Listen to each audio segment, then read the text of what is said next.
This week, my guest is a survivor of the October 7th attacks in Israel, Naomi Petel. How has this affected your boys? They've got both their parents. Mm-hmm. And a lot of kids don't have both their parents now. And some kids don't have any parents now. Mm. So we'll get through this, because what's most important to me is to normalize the fact that this is really hard. And they see me cry, and they see me get upset, and they see me saying that I miss my home. And I don't talk over their heads, Mm-hmm. because since that day, we haven't talked about anything else. Like, there's nothing else to talk about, right? Like, we don't talk about sports or movies or planning our future. There is no future right now. Like that, they took away my tomorrow. This is Walk-Ins Welcome with Bridget Phetasy. I'm Bridget Phetasy, and you are welcome.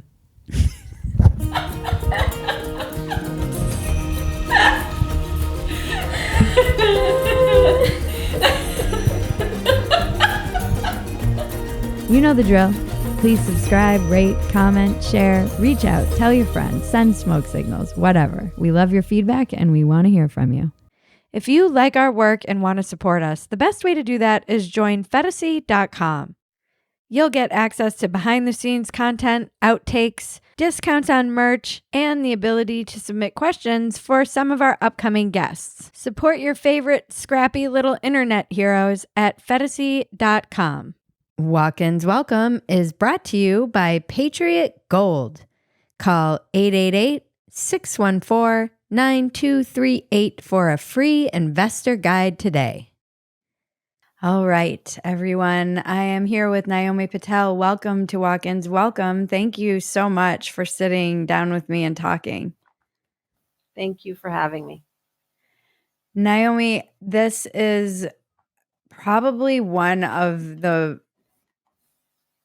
more challenging interviews I've ever done because I am not a therapist. And I know that you have survived something that is extremely traumatic. And I just want you to know going into this that if at any point I say something or ask a question that you're not comfortable with, I want you to just stop me or don't answer it, because obviously I think normal people don't have very much experience with something like what you went through on October 7th. So I think we'll just start there. Please tell me what happened on October 7th. Well, first of all, I'll say that hardly anyone has gone through what we went through on October 7th. And 4 days after this happened, I met with a therapist who specializes in trauma and grief. And she says, we don't know what we're doing because this has never happened before. We don't know how to deal with this. There are no protocols. So that is just a little insight as to how are we dealing and how are we coping. And the only way to do it is one step at a time. And I will say that everything makes me uncomfortable. Everything is hard, but the only way to move on is to move through it. I don't shy away from any feeling, any moment. And unfortunately, since the 7th, my heart has broken again and again and again, because this is an ongoing trauma. This didn't just happen and that's it. It's ongoing. We're in a different type of trauma now than we were on that day and that event, but we're breathing through it. We're crying through it. We're hugging each other through it. We're supporting each other through it, meaning we as myself and my husband, myself and my friends and my community, because we all went through this together. I was born in Minneapolis. My mom is from Minneapolis. My dad is Israeli. That's where I was born. But when I was a baby, we moved to Israel. But the U.S. was always a very big part of my upbringing. And every summer we went to camp at Minneapolis and we spent the whole summer there. My mom's whole family still lives in Minneapolis. And when I was in my 20s, I spent some years in San Francisco. I'm a nurse. And when I was 27, I moved back to Israel because I realized that that is where I want to live my life and meet a husband and raise a family. Um, my husband and I got married and had our first son, and we realized that we want to live a country life. We did not want to live a city life. And in Israel, a country life means a kibbutz, which is a small community of people, a few hundred people living together um, in a communal way. And you make decisions together on how you want to live their lives. And it's very simple. It's very complicated, but it's also it's a simple way of life. And we came to Kibbutz Nachal Oz, which is less than half a mile from the Gaza border. We got there in 2017, and we just felt like we found our home. And my husband really quickly started working as a farmer, and he grows bananas and avocados. And I'm a nurse, and I became the nurse of the clinic of the kibbutz. And it was a small, beautiful, complicated, messy, lovely life. And that's where my sons were born, and that's the only home they know. And we built a brand new home in a brand new neighborhood on the kibbutz and moved in on New Year's Day, 2023, January 1st. And October 7th was scheduled to be the 70th birthday of our kibbutz, which is a big deal.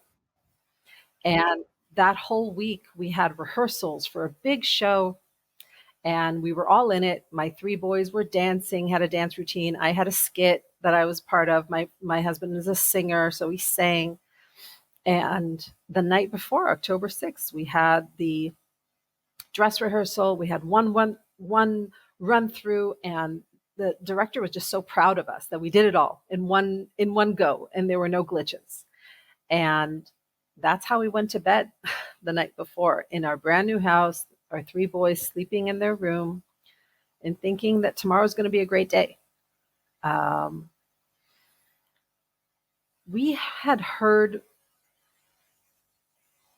there were talks of there's going to be something in October. There's going to be a war in October. But I dismissed it. I was like, I can't let that, run my life. I can't let that fear or anxiety run my life. Who did you hear that from?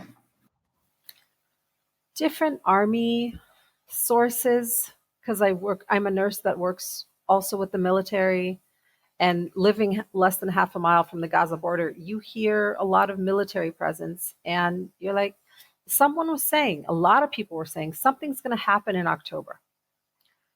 I was like, okay, when? So that I know not to be there. But they couldn't give me Yeah. a definitive date or answer. So I just kept on with my life. And unfortunately, living in Nachal Oz, living that close to the border, part of our lives is missile attacks. And when that happens, you have 15 seconds to run to shelter. Usually you have less than that because we're that close. And we were used to every now and then a siren, a mortar shell, a missile. We didn't like it. We were in therapy for our kids for it. I have PTSD from it. But we figured it's a price that we pay for a really, really great life for the rest of the time. That morning, October 7th, we were in bed, and it was a little before 6:30 in the morning, and we just woke up to the loudest noise you've ever heard. Think of a thunderstorm. Think of the loudest thunder you've ever heard. Multiply that noise by 1,000, and then make it nonstop for 10 minutes. That noise made me jump out of my bed like it was a trampoline, and I ran into my kids' room, which is our shelter. And my husband and I ran in there, and we have a metal window blind.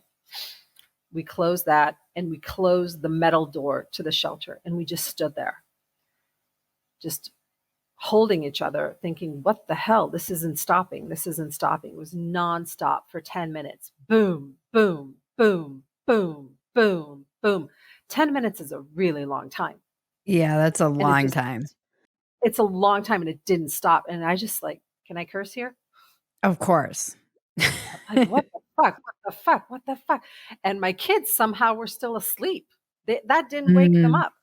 And so I'm, like, whispering to my husband, "What the fuck? What the fuck? It's not stopping. It's not stopping. It's not stopping." Um, just just endless, endless. And then finally it stopped and it was dead quiet.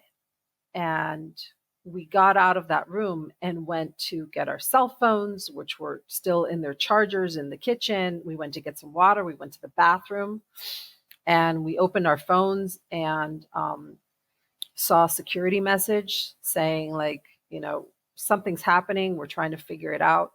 And I really felt claustrophobic. I said, I need to open the door to the house. I need to get in some fresh air. So I opened the door, and my house is in a brand new neighborhood of this kibbutz, and it's 200 meters from the back gate, the gate to the fields of the kibbutz.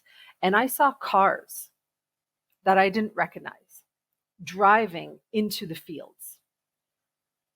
Later, I found out those were the white pickup trucks that Hamas used to come into the different kibbutzim.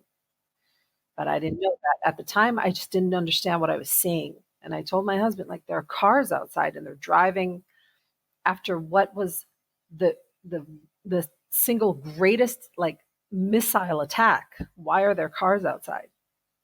And he looked at those cars and he also didn't know.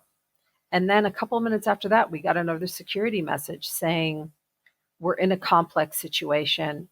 Lock the doors to your house. Go back in your shelter, which is what we did. We took water, we took our phones, and went back in the shelter, thinking, okay, someone from Hamas managed to cross the border. IDF soldiers are going to get him. We're going to be in this room for half an hour, and then we're going to get out of here. That was our thinking at the time. Minutes after we had gone in the shelter, we started hearing, like, nonstop gunfire right outside of our window. By this point, my kids had woken up. So my boys are 7, 6, and 2. And we said, the army told us we have to be in this room. We're going to be in here until the army tells us we have to get out. And I really did my very best to normalize everything for them and for me, for my own sanity, for my own mental health. I didn't let myself feel any of this fear or unknown or anxiety. But all the while, the WhatsApp groups of different people of our kibbutz started, with messages. They're here. They've entered my house. I see them outside my house. I hear gunfire. Where's the army? Please come and help. Please come and help. And I'm talking like a message every second from someone else, which felt like its own other attack. This is all happening, and then the power goes out. I'm talking, this is all within the first 10 minutes of us being in that shelter. The power goes out, and because we closed that window metal frame, the room was pitch black. I mean, the blackest black. No light whatsoever was getting in. So we used our cell phones for flashlights, and we couldn't turn on the TV, obviously, for Netflix for the kids. We couldn't put on YouTube videos on our phones because the power went out and the Wi-Fi dropped, and there wasn't a lot of reception in that shelter. And outside our window, we hear gunfire, nonstop gunfire. And at one point, we hear grenades, and then we hear an RPG and yelling in Arabic. And you just don't know what to do. You can't wrap your head around what is actually happening. Because Mhm. think, okay, so one terrorist came in, 10 terrorists came in. All right, it'll be just a few minutes, and then the army's going to come, take them down, and then we'll be out of here. And that just didn't happen. And hours went by. And at one point, all three of my sons just fell asleep. They just realized without us having to say a word, we can't get out of this room. We have to find a way to protect our mental health, and we're just going to check out. What we did focus on was the fact that everyone had to pee and everyone had to go and use the bathroom. And we took a box of toy blocks, emptied out the toy blocks. Again, this is all in pitch black darkness. And that was our toilet. Mhm. And unfortunately, it had a leak. Oh, no. And yeah. And then my 2-year-old wasn't yet potty trained. And I didn't bring diapers into that room. So there's no air coming in. The room is stinky from a bathroom. And it's dark. It is really, really dark. And you just have to wait it out. And at one point, all 3 of my boys fell asleep. And even I checked out. I just fell asleep not to hear it, because in all of those WhatsApp groups, one of those WhatsApps, or many of those WhatsApps, were from my closest friend who lives right next to me. We share a wall, we're a duplex. And they entered her house. And she kept on saying, please, someone come, someone come. They're here. They're in my house. Please, someone come. And there was nothing I could do. Mm. I couldn't get out to help her. I heard what was happening, and I couldn't help. I was stuck in that room. Mhm. And I think that because there was nothing I could do, I just checked out myself and Mhm. I slept for 2 hours. And then in the afternoon, somehow the hours went by. It didn't, like, it went by fast, which is very weird, because I had my smartwatch on, which worked obviously. And I was like, another 45 minutes have gone by, another hour has gone by. And my husband and I are just kind of looking at each other thinking, like, what the fuck? Like, why is this taking so long? We're still in the room. And midday, the cell service dropped. So we couldn't even get messages out. So we were totally cut off of all communication for hours, for almost 7 hours. Wow. Um, you can imagine what that did to our families, Yeah. who were starting to hear the news of what was really going on everywhere, and they couldn't reach us. Yep. Uh, Somehow in the afternoon, we were able to get like regular text messages out. So I was able to update my family that were still in the room. We were able to get updates from other friends of ours on the kibbutz to say, listen, it's quiet. Can we leave the room? Can we go to the bathroom? And we finally got a message back saying, do not leave the room. Do not leave the room no matter what. Um, at one point in the afternoon, the water ran out and we were really low on both of our batteries on our phones. And my husband said, I'm going to get us some water and some light, like the emergency flashlight. I know where it is. I'm going to go get it. And when he opened that door, all of a sudden the light that came in and the fresh oxygen that came in, I just felt like my soul could, breathe for a second. And I really had to like stop my 2-year-old, my toddler, from leaving the room to follow his dad. Mhm. Mhm. And he came back less than a minute after, found the flashlight, brought in some water. I was a little bummed that he didn't bring a diaper, but what are you going to do? And then suddenly we had light, and that was great. That was, oh, that felt really good. And we were able to, once every now and then send a message out, like a regular text message saying, like, is there anyone that can do something about the electricity? Like, we've been in the dark all day. And about 12 hours after we initially got in there, we got the power back. Someone turned it back on. And that felt like, oh God, I felt like I could conquer the world. Yeah. Because we could turn on the AC finally and get in some air. I could turn on Netflix for the kids and just put on cartoons. And I could charge my phone and let the world know that we're still alive. And we did that, and we kind of took turns charging our phone and answering all the WhatsApp messages. When I first turned it on and got the Wi-Fi back, I had 700 messages of like, are you alive? People from grade school? Like, I'm 42 years old. People that I went to school with. It's like, I know you live on the, near Gaza. Are you alive? And that just felt like a whole different attack of, I have to answer all these people now. Yeah. Um, it was That really seems rough. yeah, that seems Uh, crazy to be like, it "Hey, I really saw was. on Facebook that Hamas is invading. Are you alive?" Like, Are you alive? That's what it was. I'm like, are yeah, you alive?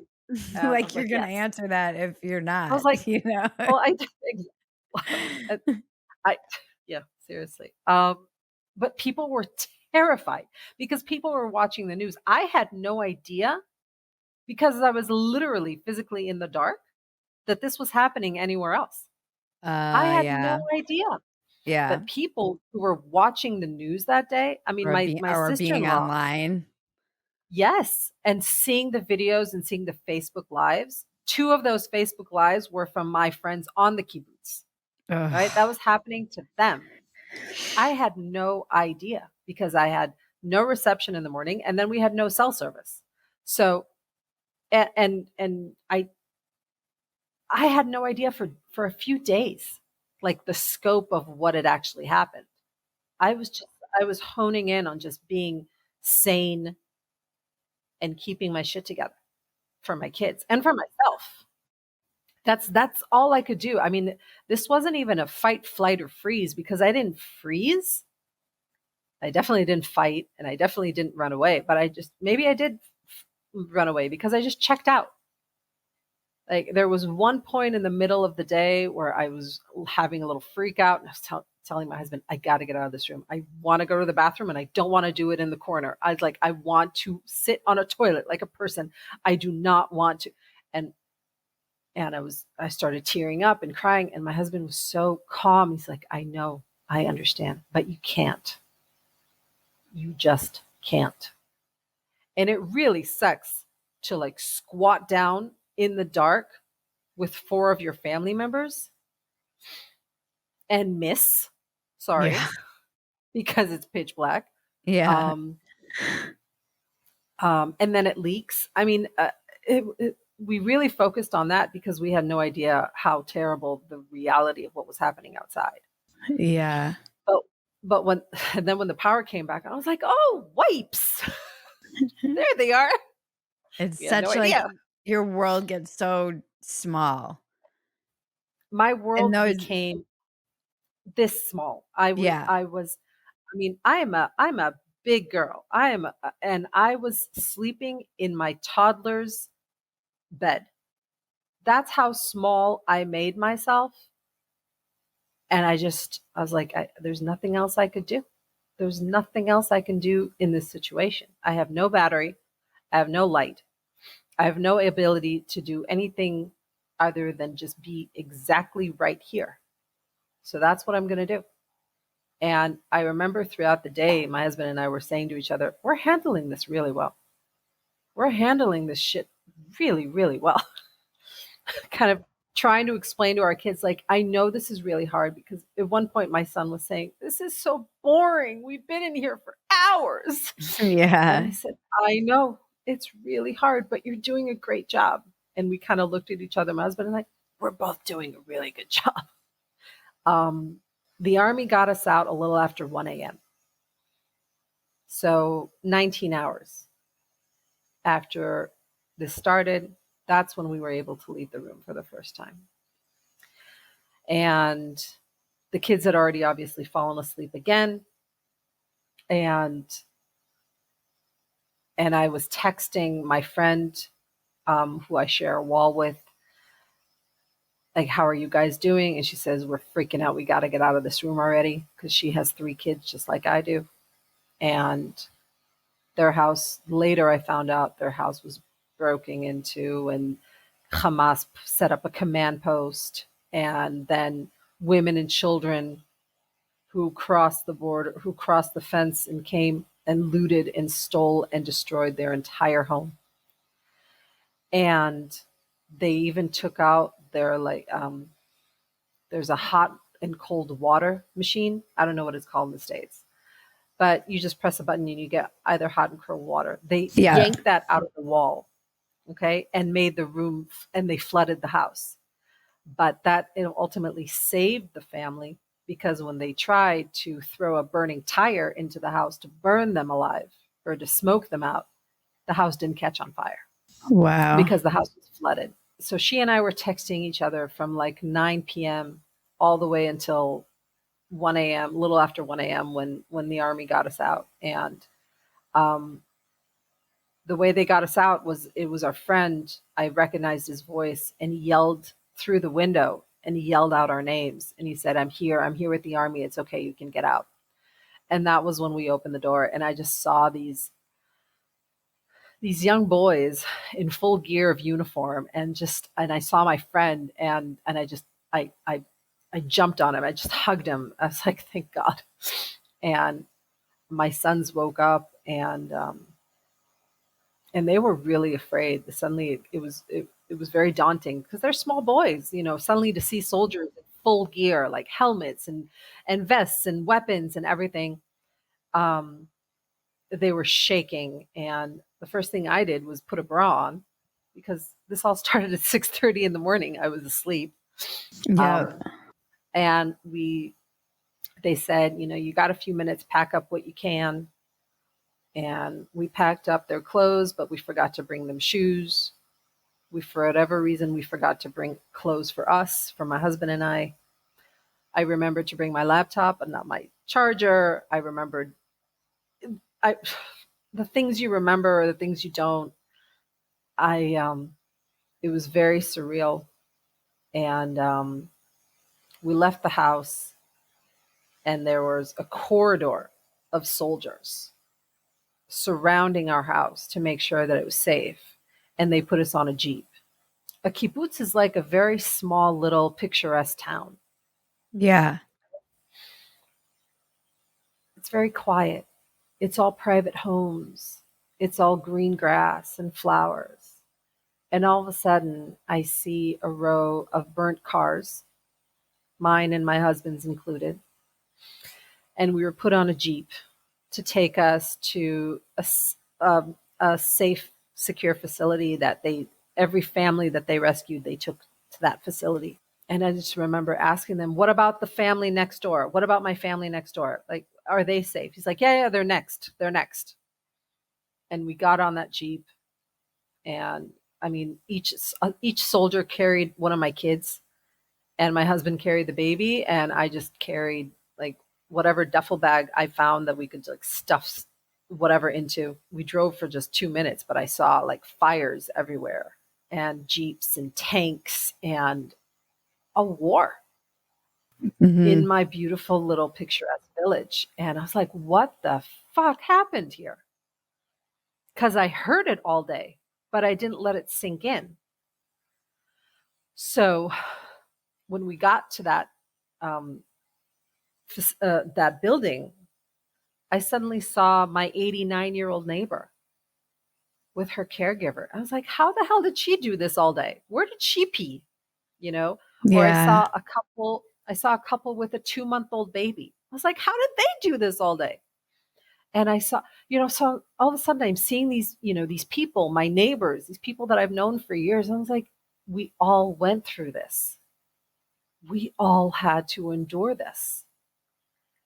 And my sons were shaking.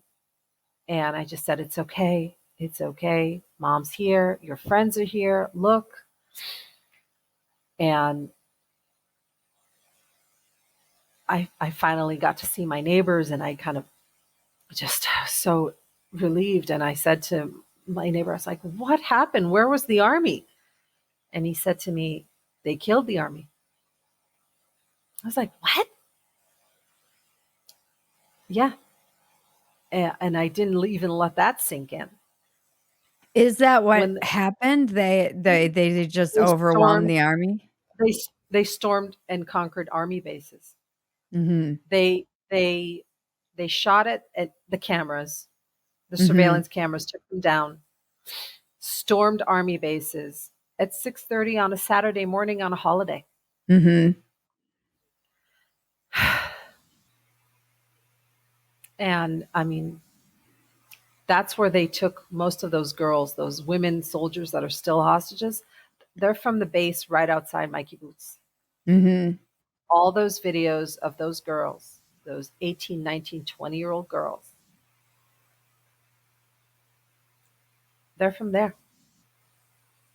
I probably saw a few of them, when they came into our kibbutz to buy food and Mm, do some shopping.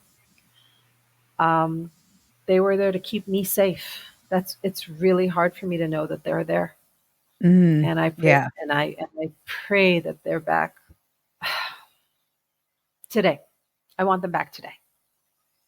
Um, when we were enough people, when they had gotten enough people out to fill up a bus, we got on a bus and drove outside of the kibbutz. And again, that was so surreal because again, it's this beautiful little picturesque place that's now just like a war zone. Tanks and jeeps. And it's 2:30 in the morning. You're totally a zombie. You're dehydrated from not drinking. You're not even hungry, but you didn't eat all day. Luckily, we have food. We had food in that room because previous experience of having to run to a safe room taught me, all right, at least there'll be candy in that room, so the kids have a nice memory from having to run into that room. So 7:30 in the morning, they were eating not French fries, like Oreos and potato chips and whatever. A lot of people didn't have water, didn't have food. We did. The bus took us out of there, and on the way out, I saw a car with a dead body outside of it. I saw burnt cars. I saw ambulances and fire trucks and jeeps and tanks and police cars and ar- army vehicles. I was just like, what happened? It was so shocking and overwhelming. And they took us to an army base about 20 minutes away. And that's where they brought everyone from our kibbutz. And everyone looks, it's 3 o'clock in the morning. Everyone's wearing whatever they had on their backs. Everyone's just like holding each other, grabbing each other, crying. And I go up to my neighbor and they say, they killed my daughter in front of me and they took my husband. Ugh. And I know her daughter, she was the sweetest, smartest, kindest 18-year-old girl who just celebrated her 18th birthday. And I later find out that was all live streamed on Facebook through her Facebook page, through through my friend's Facebook page. And there was a social worker there at 3 o'clock in the morning at that army base who met all of us, and she came up to me and asked me, "What do you need?" I said, "I need to know I can go home again one day."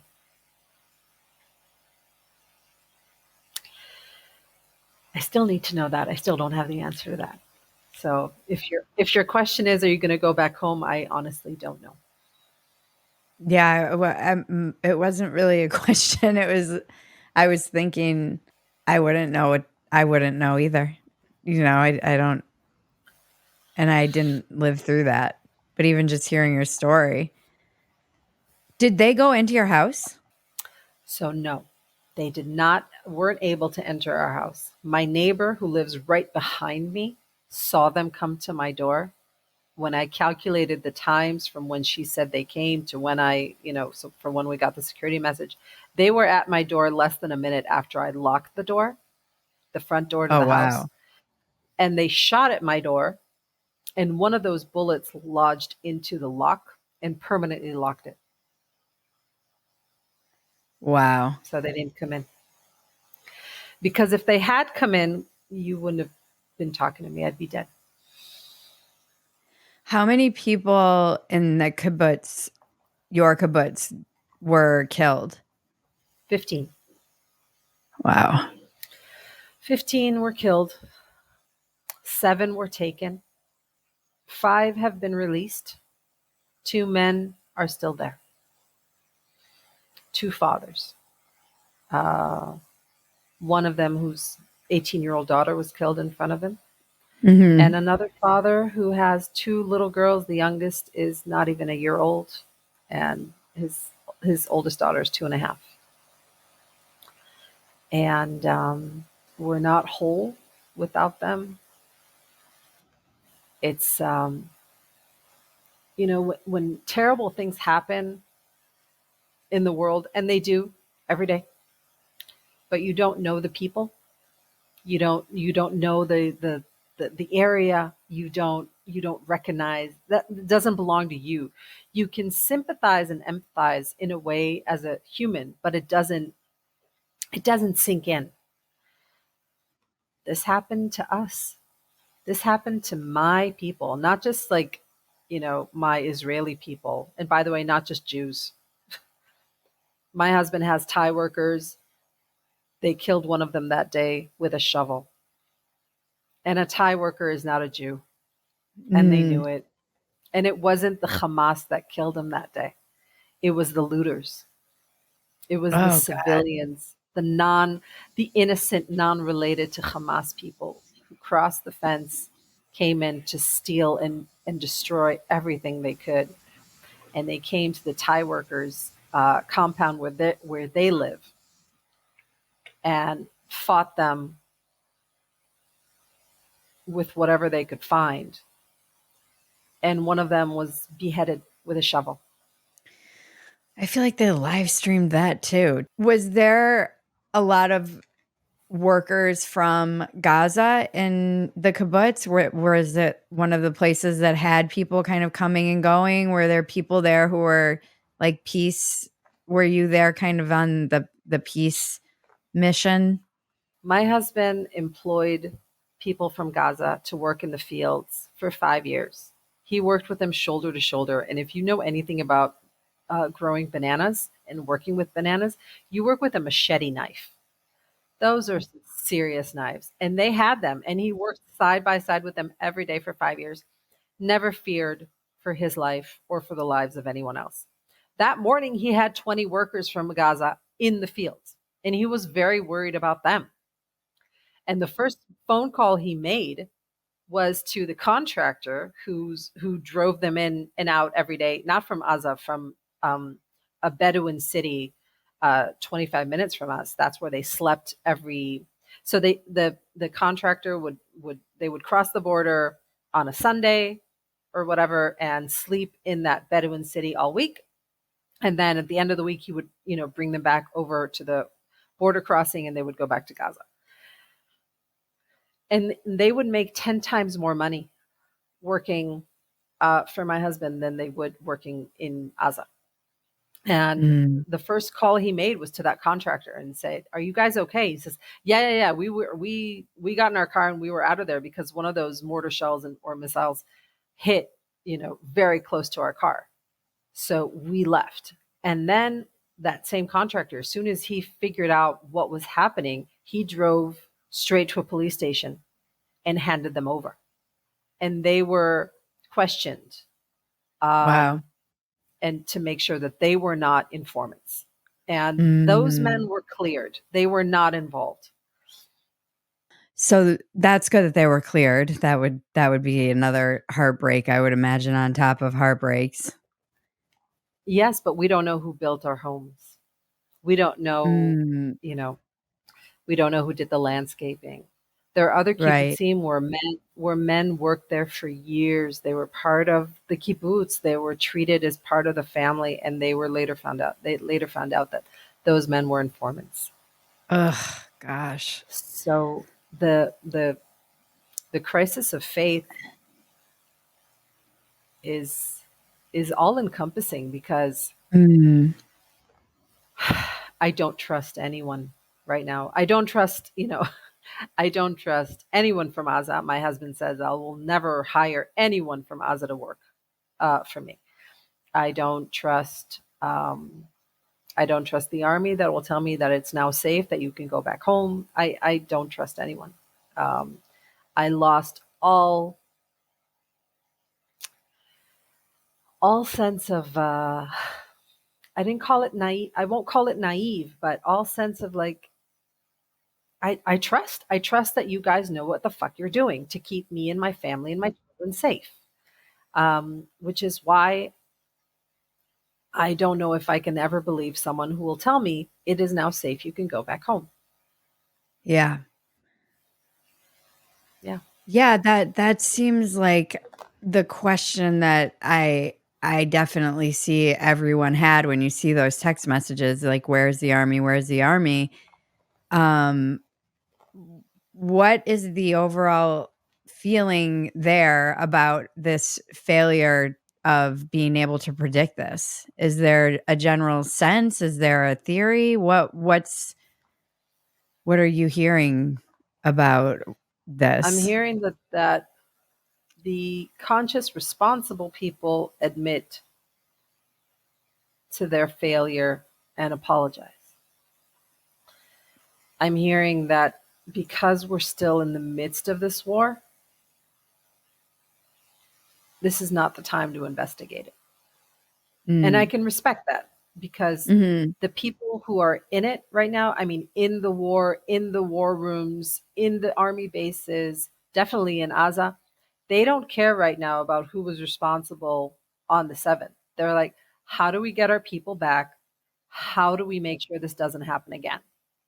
And I fully respect that. Like, I don't need to know right now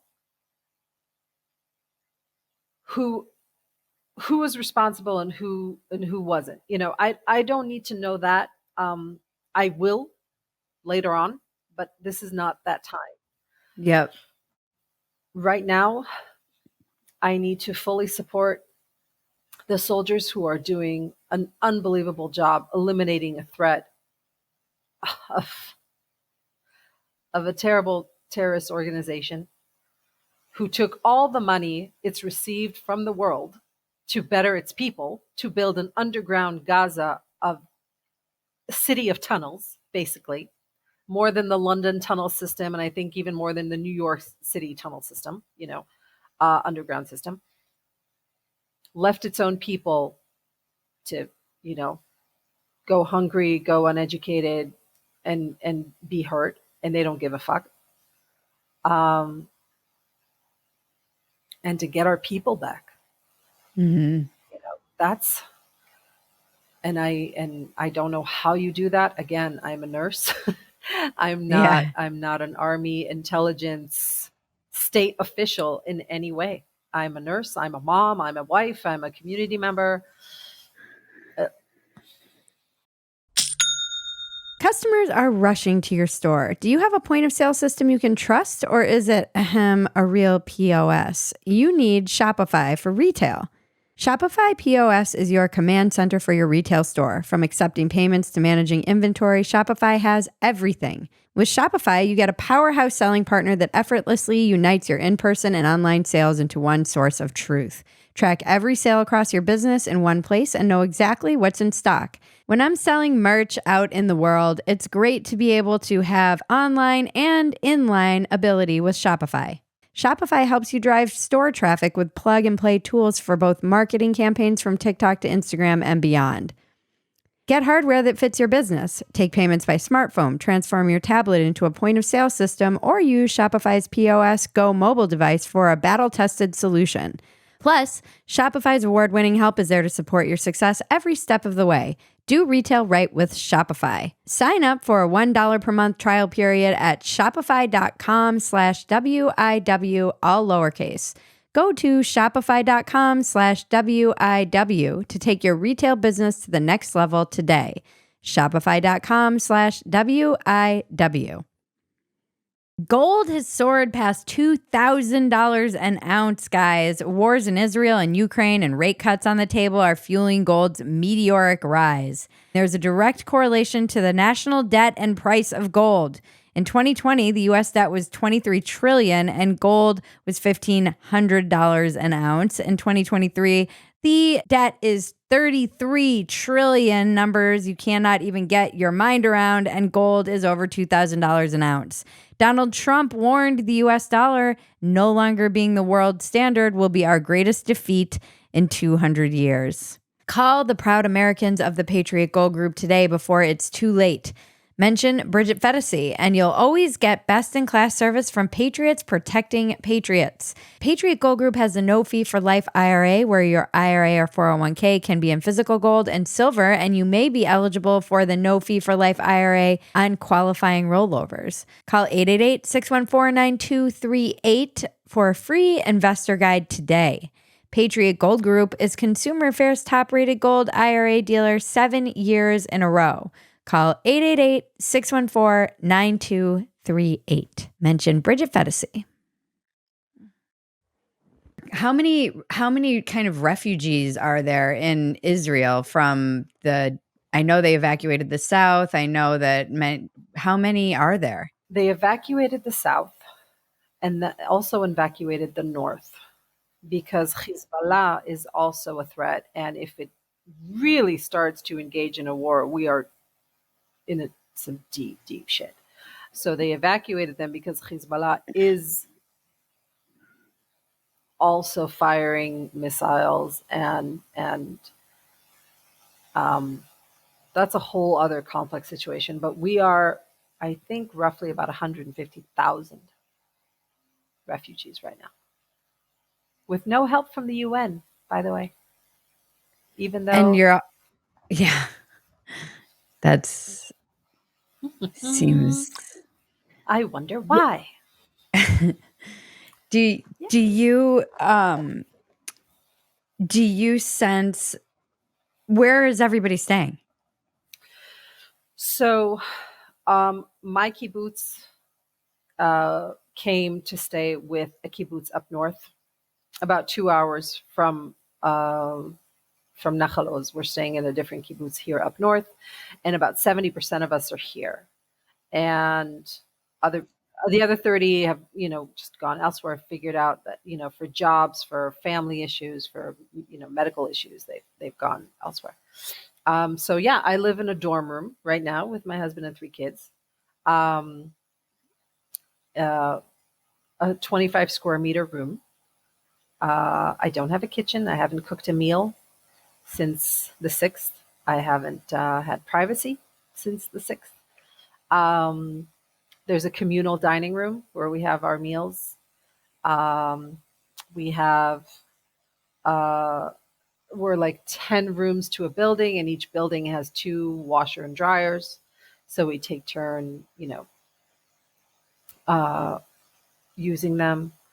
There's one big oven for all of those 10 rooms, 10 families, to cook, to bake, to do something that feels like home.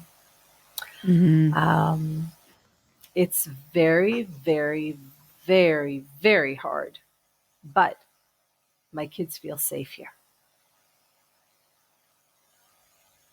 And that's everything. I was just going to ask, how has this affected your boys? Luckily for me and them, they heard a war, but they didn't see a war. So I didn't know this at the time. We later found this out. But when we were rescued out of our house, right behind my house, there were 20 to 30 bodies of Hamas terrorists. Because there was intense fighting all day long. They have a hard time understanding why Hamas did this. They have a hard time understanding why people that they know were killed and why they're dead. They have a hard time understanding why people are still held captive, because they know them. One of the little girls that was released went to school with them. Wow. And it's really hard because they are surrounded by friends who are also mad, sad, displaced, stressed. We're all dealing with this. That is the upside and the downside of being part of this, of a community. Like we're all fucked. And still at war, and still getting rockets. Still at war. And they're like, why can't we go home? And that's really hard. And My middle son, who's in first grade, he's like, I have a great idea. Dad's going to buy me an axe and I'm going to go to Aza and I'm just going to destroy all their missiles. I was like, great. That's a great idea. And my second grader, who's my oldest son, he's much more quiet and reserved and kind of holds it all in, and um, which is not something I encourage. I want him to cry and I want him to share because he's older and he spends time with older kids, and I don't know the things that he's exposed to. So like even someone played them a YouTube song, and then the commercial that came on had a scene from the war, which is really hard. And the person who played them the song is an adult, and he told everyone, close your eyes. And my kid didn't close his eyes because he wanted to see. But then he had nightmares. So, Mhm. but they've got both their parents. Mhm. And a Yeah. lot of kids don't have both their parents now. Some kids don't have any parents now. Mm. So we'll get through this, because what's most important to me is to normalize the fact that this is really hard.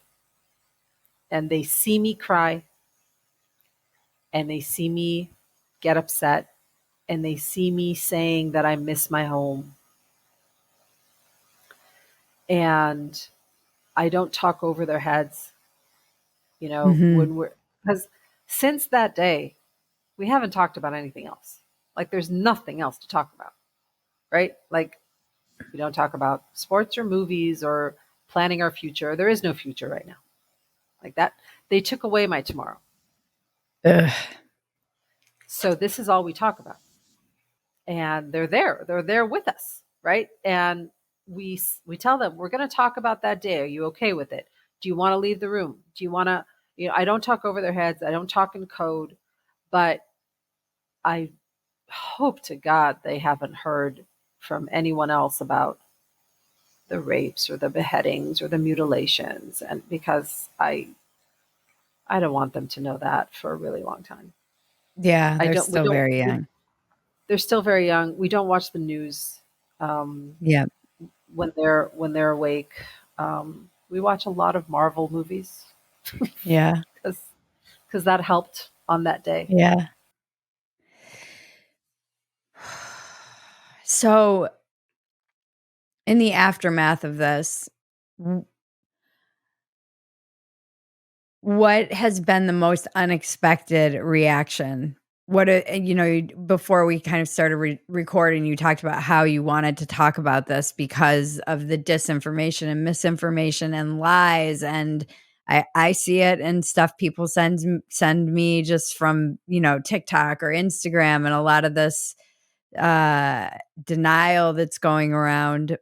What of the, millions of of things you've witnessed in this aftermath, what do you think has been the hardest or the most,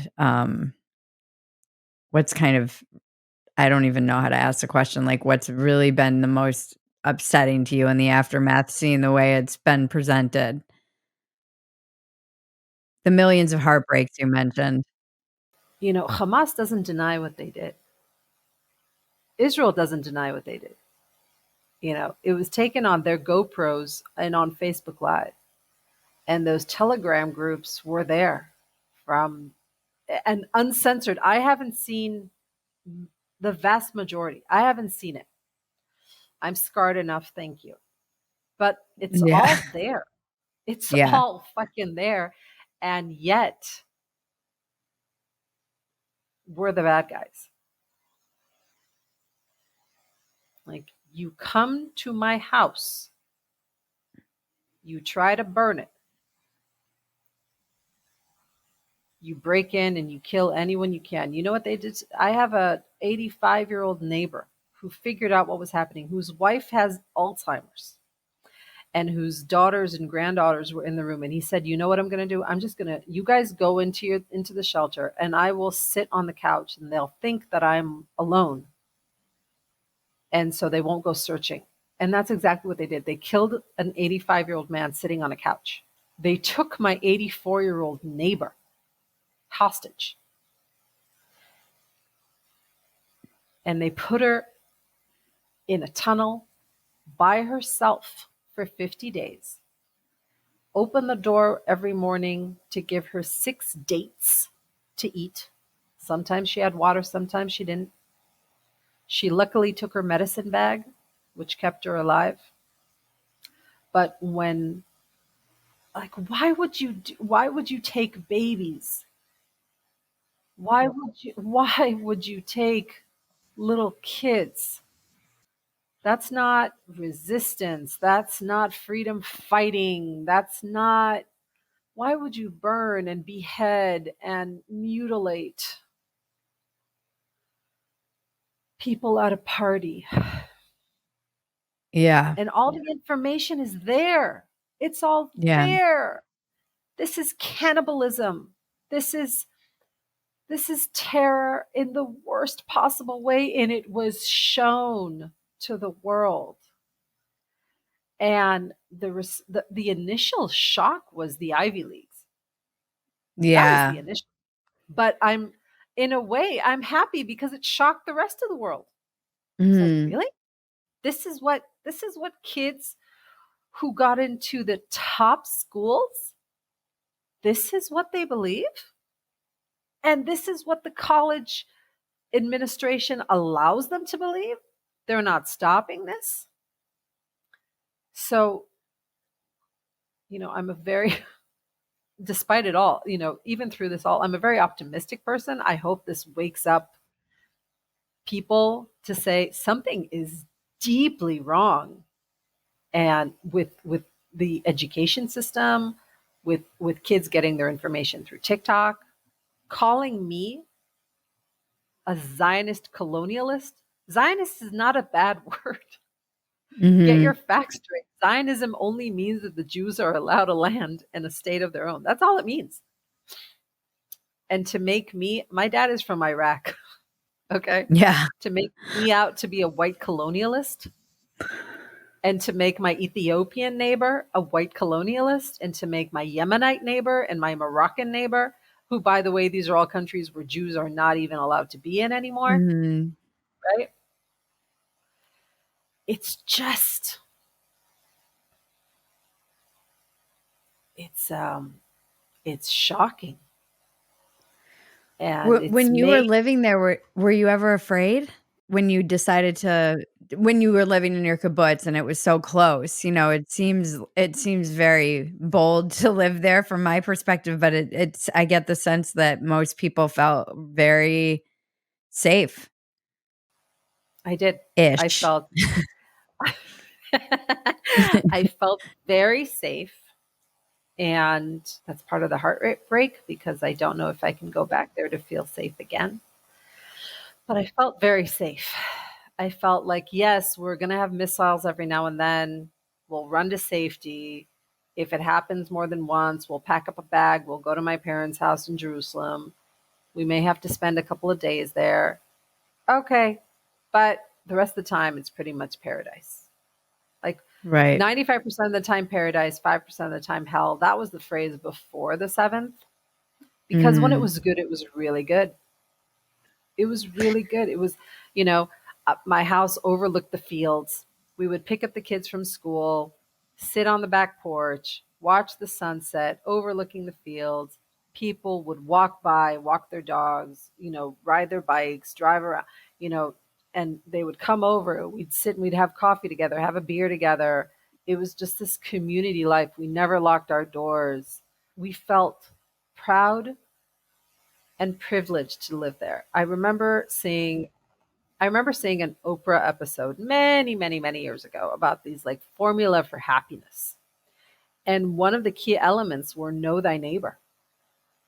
Like feel safe in your neighborhood to know the people around you. And I lived a city life my whole life.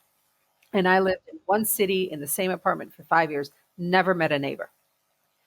And I was like, I don't want to do this. I just don't want to do this. I want to be on the ground. I want, my kids would go out on the tractor with my husband out into the fields, pick whatever was in season, come back home, and we, you know, share it with the whole neighborhood. Like, 20 pounds of potatoes. Like, who wants potatoes? Who wants bananas? Who wants peanuts? Whatever was growing. And that's how we lived. And I was like, this is a pretty damn good life. And Yeah. my kids felt so free. Yeah. And I felt very blessed to give them that childhood. That's part of the heartbreak. As someone who was witnessing it kind of unfold, I felt very I can't imagine what it was like for you, because even observing it online, my husband was like, "You need to unplug. You need to step away. This is not good for you. You are." It felt like 9/11, like that kind of like I'm paralyzed by just disbelief, some sense of disbelief at what was happening, and then the reaction, like seeing the people tearing down the posters and things, like I'm like, "What?" I have no concept for, I keep making this joke, like, we're the good guys, they thought, as they tore down posters of children who were being held hostage. It's been instructive for me. I've oftentimes wondered how the denial and conspiracy and all of the things that led up to normal people turning the other cheek during the Holocaust occurred, and I do not wonder that at all anymore. These are not questions I have. I see it. Yeah. Um, there was a moment during that first week where I just told my husband, "Do you want us to just get on a plane and come to Minneapolis? Come to my my aunts. I have a huge family there. They'll take care of us. We'll stay there. They'll figure out the flights. We'll make it happen." And he kind of looked at me like, "I don't know. What do you want to do?" And almost as soon as I brought up that idea, I just turned it back down. I shut it down because it's like I can't be around people who are living their normal lives right now because I just can't stop crying. And Right. I can't figure out, like, what are we going to do today, kids? Like, make it like a summer camp. I can't uh, I was not able to think two steps ahead. Yeah. I wasn't able to to do anything. I didn't do my laundry for a month and a half. Someone else did my laundry. Mm, You know, I remember telling my mom, "All right, we're probably going to come to Jerusalem for one night, sleep over there." And my dad called me. He's like, "Okay, what do you want me to make you? What are you in the mood for?" And I was like, "You're talking to me on a Thursday about a meal you want to make on a Friday? I have no idea." Like, yeah. everything felt overwhelming. Everything felt so big. And what I'm trying to explain to people now is, think of how you felt on the 8th, just like this shock and unable to cope. In so many ways, I'm still living that. I'm still on the 8th. Right. This whole tearing down of posters showed such an ugly, stupid, ignorant side of people who claim to be on the side of the oppressed. For whatever reason, it's not that for whatever reason, I know the reason. Palestinians have had amazing PR for the last 30 years and a shit ton of money from Qatar and Iran coming into universities, China funding TikTok, the algorithms. It's not a, it's, it, I know where it's coming from, and just downright anti-Semitism. But Yeah. this narrative of like, Israel should be wiped out, or Israel should be, where are the Jews supposed to go? Like, oh, just go back to your homes. Well, that was not an option Mhm. 75 years ago. Like, what are we talking about now? For many, many, many Jews, um, both from Europe, from Eastern Europe, from Western Europe, um, from Middle Eastern countries, they were all kicked out of their homes, right? They were all kicked out of their homes in the 1930s, 40s, and 50s, never to return again. My dad's family cannot go back to Baghdad to reclaim his ancestral home, right? And they came to Israel with nothing, most of them, a lot of them having lost everyone in their lives, and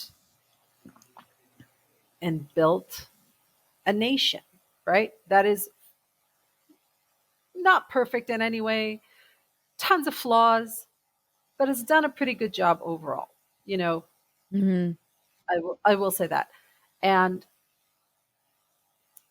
I've never heard my dad yearn to go back to Baghdad, that he was Mhm. kicked out and that was stolen from him. I've never heard anyone whose family survived the Holocaust saying, "Ah, we have to reclaim our house in Vienna or Warsaw or Berlin or you name it, right? Any city, any town, any village in Europe." Like, okay, we've been kicked out again. And for the Arabs and Palestinians, it's like, no, we have to go back to 1948. That's when it all happened. You need to give us back our homes. And yes, you were displaced, but move the fuck on. This keeping everyone in perpetual refugee, oh poor me status isn't doing you any good. Israel isn't going anywhere. Mhm. And ask the 2 million Arabs who live here, they live a pretty good life. They don't want to be under Palestinian authority. And I'm a Do nurse, yeah. and I work almost only with Arab doctors and nurses. Okay? We have a pretty good working relationship. We go out. I had a friend way back when I was single. I had a friend who's an Arab, and we go play pool together. Go Mhm. play pool, have a beer. That's what we did. Like, so we just lived our lives. This whole, like, don't even get me started about this whole bullshit apartheid, you know, idiocy, but it's not real. It is fake. And keeping them in perpetual refugee, poor me status isn't helping them in any way. Even if there are poor innocent people in Gaza, which I don't really believe there are anymore. Even like the kids. Do you have kids? I do. What are they taught in kindergarten? She's 2. What is she taught? She's taught songs. Yeah. She's taught about animals. She's Yeah. taught about the weather, um, colors, Yeah. right? Palestinian uh, kids have a curriculum that your highest achievement, your highest goal is to become a shaheed, which is meaning to Mhm. die because you killed Jews. So yes, those children are empty vessels and they're innocent, but if that's what they are taught, what chance do they have? Mm. Did you believe All prior to this in a two-state solution? Where No, were you on the no. no, because you can't make peace with someone whose sole purpose it is to kill you. They don't want to live side by side. They just Mhm. want you dead and away and gone. Annihilation. And yes, they want you annihilated. Mhm. I believed in coexistence. Mhm. Okay. Just like we had a third of the bananas my husband grew, he sold to Aza, right? Mhm. They kept calling him every day. Do you have more bananas? Do you have more bananas? My people need bananas. It was really funny. It was like, wait a minute. That's where you're selling your bananas to? He's like, yeah. They grew tomatoes and other crops, and they would sell them to Israel. There was a working relationship. Okay. I never thought I would go and do my shopping there, or get my car fixed or go to the beach. Like, I never thought that they would come over to go to school or to live. I never thought that was a possibility, but I did think that there would be an open um, commercial cooperation. Mhm. I cared for people. I'm a nurse. I cared for people from Gaza. I Mhm. have people on my kibbutz who used to volunteer to drive sick people from the border all the way into Israel's hospitals and be cared for there. By the way, I've talked to several of those people who've driven people back and forth. None of them have received a phone call from those people in Gaza asking, "How are you? How is your family?"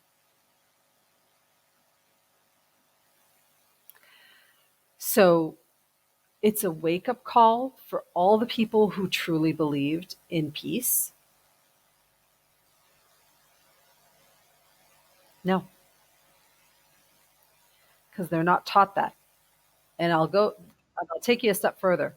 Every Hamas member now was educated in UNRWA.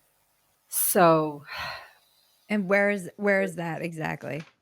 UNRWA, no, sorry, UNRWA stands for UNWRA. Oh, It you is okay, UNRWA. Yeah. right, right. That's the schools. Those are the people who held our hostages. Those are the people who there is evidence that they took part in the October 7th massacre, and they are employees of the UN. And it's really interesting that the UN has all the refugees in the world are cared for under the UN, but all the Palestinian refugees are cared for by UNRWA, which has not done a single thing since it was founded to better the lives of the refugees. And there was one interview with one of the heads of Hamas who was asked, "Why didn't you use any of this money to build shelters for your civilians, just like the Israelis do?" It's like, well, most of our civilians are refugees, so that's the UN's problem. Mm. So they took all their money to build underground tunnels and to weaponize and to get and to steal whatever aid they could from whatever aid was coming in. They stole all that money to better their lives, but they don't give a shit about people who are not members of Hamas. Sometime in the early 80s, REO Speedwagon's airplane made an unannounced, middle-of-the-night landing. This is my friend Kyle MacLachlan, the star of Twin Peaks. And he's telling me about how he discovered a real-life Twin Peaks in rural North Carolina, not far from where he filmed Blue Velvet. What was on the plane was copious amounts of drugs coming in from South America. Supposedly, Pablo Escobar went looking for other spots, quiet, out-of-the-way places to bring in his cocaine. My name is Joshua Davis, and I'm an investigative reporter. Kyle and I talk all the time about the strange things we come across, but nothing was quite as strange as what we found in Varnamtown, North Carolina. There's crooked cops, brother against brother. Everyone's got a story to tell, but does the truth even exist? Welcome to Varnamtown. Varnamtown is available wherever you listen to podcasts. What's your general perception of the way people feel about Bibi at the moment? Is it still kind of very split like it was prior, or? I think that the 7th created two realities. I think that whatever your political stance was before the 7th, it moved further right after the 7th, meaning there is no chance of peace, and you need a strong ass army, and you need to take them down. But also, simultaneously, people realize that this version of a right-wing government is not the solution, because this is the most right-wing coalition we've ever had. I did not vote for it. I demonstrated against it. I think Bibi should go away. but a lot of people who voted saying he's the only one that can keep us safe. And a lot of those people right now are realizing, well, no. So there's never been a war that was this long and this terrible,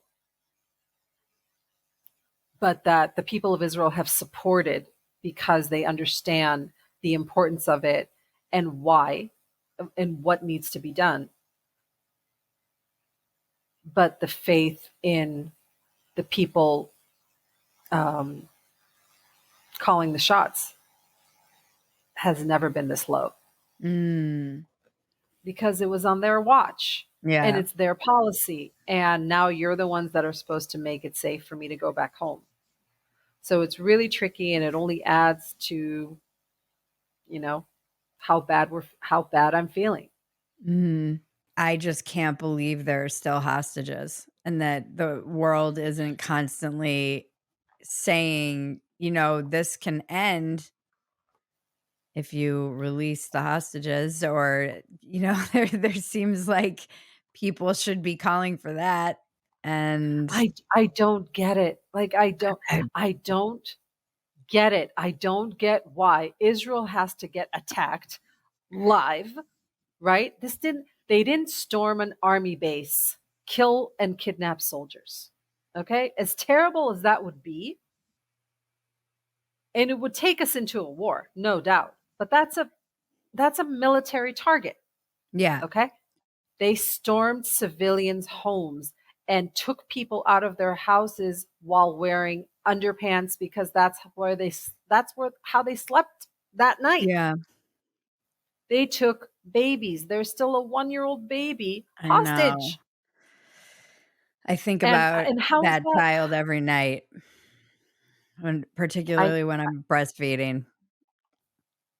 Yeah. Yes. I think about those 2 boys, and I think about those 19-year-old girls. I know those girls.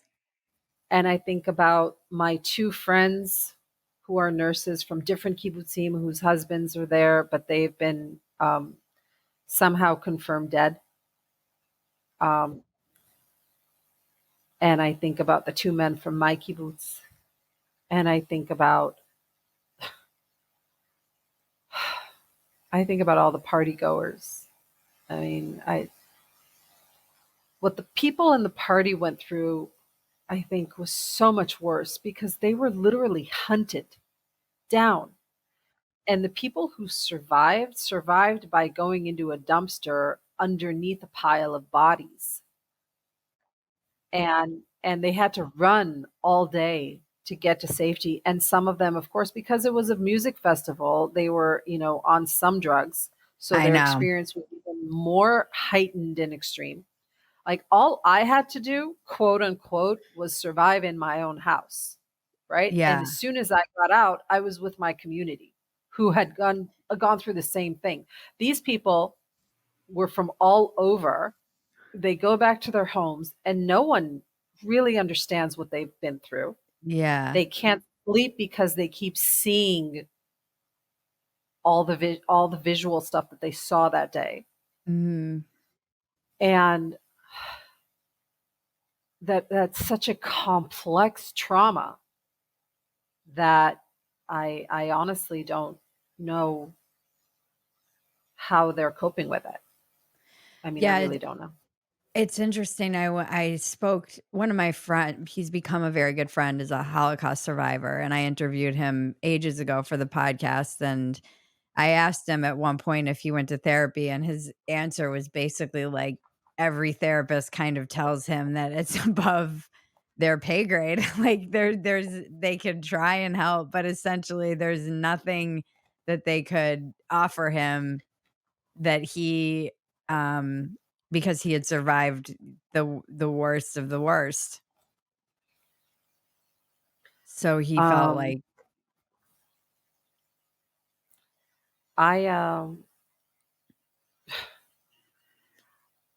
you asked me before we started, like, if there's anything that makes you uncomfortable and we can stop. And everything makes me uncomfortable. Yeah. Everything triggers me, but I don't Mhm. shy away from it because there's no I am unfortunately way, way, way stronger now than I was on the 6th. And I was a pretty strong person on the 6th. But my tolerance for bullshit and for you know softening the ground to make life easier and more palatable for other people, that is gone. Like, I can't. This is the truth, and this is what happened, and this is what continues to happen. And and that's just the way it is. Like, yeah, you can't coach someone through a Holocaust um, uh, trauma, and you can't coach me through this trauma. And I'm not even comparing, because other people have compared the 7th to the Holocaust. And the reason I don't compare it is because I have a country and I have an army who fought that day. And I was rescued out of there that day. And yes, I'm a refugee in my own country, but this is my country, Yeah. Yep. right? And so I don't compare this to the Holocaust. There are moments for other people. I have a friend who lives on a kibbutz a little farther out from me, and Hamas didn't get to her house, but she Mhm. saw on the news what was happening, and she started calculating with her husband, okay, so if we go up to the 2nd floor of the house, I can hide my kids there under a bed or in a closet, and if Hamas does come, I can throw them out the window. I mean, there are those moments that kids and adults had to hide under a bed or hide in a closet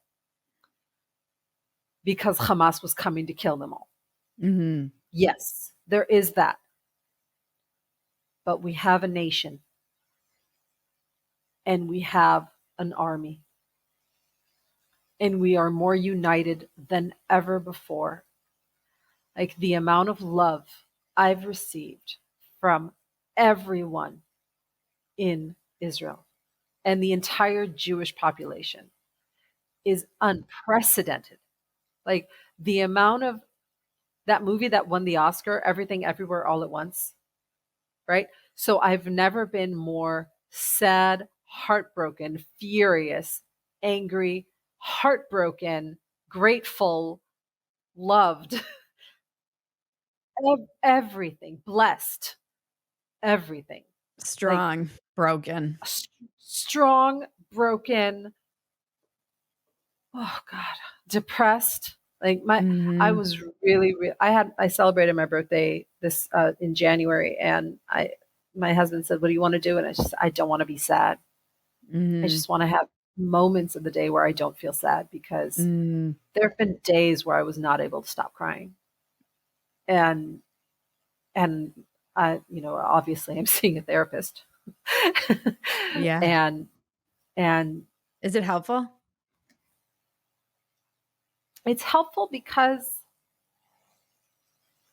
there are like insights that help along the way. Just like, you got to trust the process. You can't be 10 years away from this without having to undergo to live out every single day of those 10 years. You Yep. can't be done with this. You have to live through this.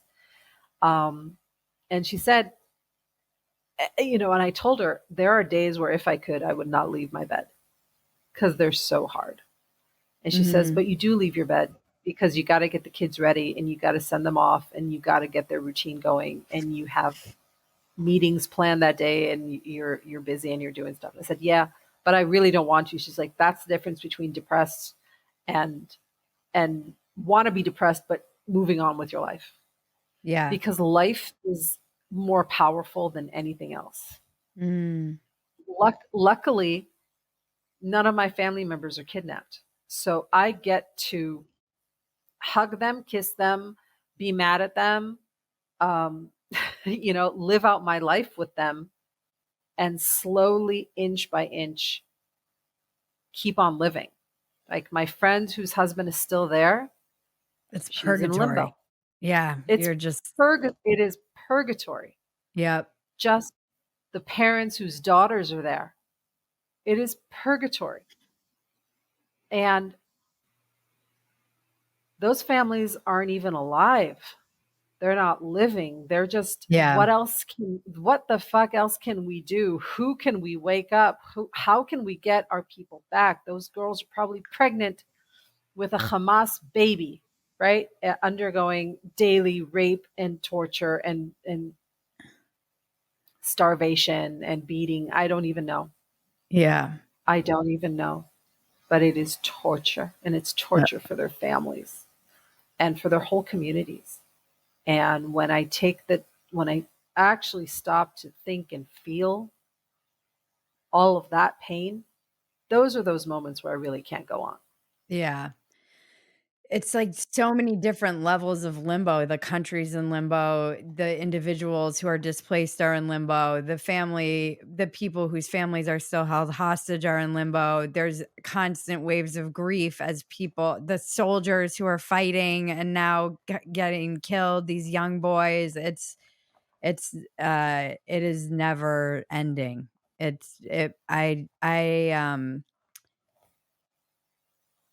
One of the questions I wanted to ask is what can people, what's helpful, what's not helpful from average people? Don't ask me how I'm doing because I never know how to answer it. I'm not okay. My go-to answer is shitty, thank you. Because that's just it, what's helpful is I think for people in Israel, they take a second to think, like, to take in my answer, and like, yeah, you're kind of right. Everything's pretty shitty because everyone went through a terrible trauma that day. Because if you weren't in it, you saw it. And if you didn't know someone personally, then you're just like, what the fuck? I mean, how is this even possible? People outside of Israel,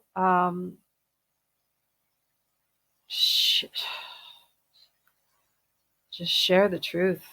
Mm. I mean, seriously, just share the truth. Like, I remember having this insight on day like 1 or 2 of this. And like, Hamas did this, planned it, Iran funded it, knowing full well that the response would be like never before, right? And they didn't care. They went underground. They wanted this war. And to them, the devastation of the people above ground, that works for them. That means more money. Mm. They didn't care. And to see that they have zero regard for their own people's lives, and to see that their one and only goal is to kill Jews, to kill Israelis. They even killed people from Gaza that day. The same thing that was on my kibbutz with my husband's workers was on a different kibbutz. But they saw that van full of Gazan workers and they stopped him and they're like, well, no, we're from Gaza. They were talking to them in Arabic. And they're like, no, you work for the Jews. And they killed them all. People need to wake up and realize that we're not the bad people here. Mm-hmm. People need to realize that Israel is dealing with someone that no country ever in the world has had to deal with. You can't compare us to anything anywhere else. And people need to be outraged that the world is silent. How is the rape of these women that was well documented not mentioned by Me Too Yeah. or UN Women? I mean, it's not surprising to me since they can't even define what a woman is. So I am slightly I'm probably less surprised about the abandoning of when people are like, "Where are all the feminists?" I'm like, "They abandoned us long ago." So, Yeah. this is not too surprising to me. Part of the reason that, uh, I felt one of the biggest things in being turned away from being quite raised left wing and liberal was seeing this rising anti-Semitism that was kind of, coded as acceptable in a lot of academia and a lot of institutions. And I found that very unsettling. And so not the response, I guess, because I have been paying attention. I guess I was even knowing all of that, it was still shocking. It was still shocking to witness the day after, before Israel even made any A move. moves, people were in the streets. It was, yeah. I remember I've read a lot of books from people who survived the Holocaust, and there's one scene I think it was in this woman's book, and she talks about being on the train and seeing the normal people just going about their day, and didn't understand that. I did not understand. I'm like, I can't comprehend being a normal person going about your day in this. Uh, you wouldn't be like, that seems strange or wrong. And now I see things differently. I've written a lot about this, just how informative it's been. I don't know. It's something like in the human DNA. I talked to God Sod about this, just how it was like seeing something get triggered in the human DNA. And I was talking to a friend, Pamela, who I would love to put you in touch with today, about just how it when in particularly in times of uncertainty, people want someone to blame.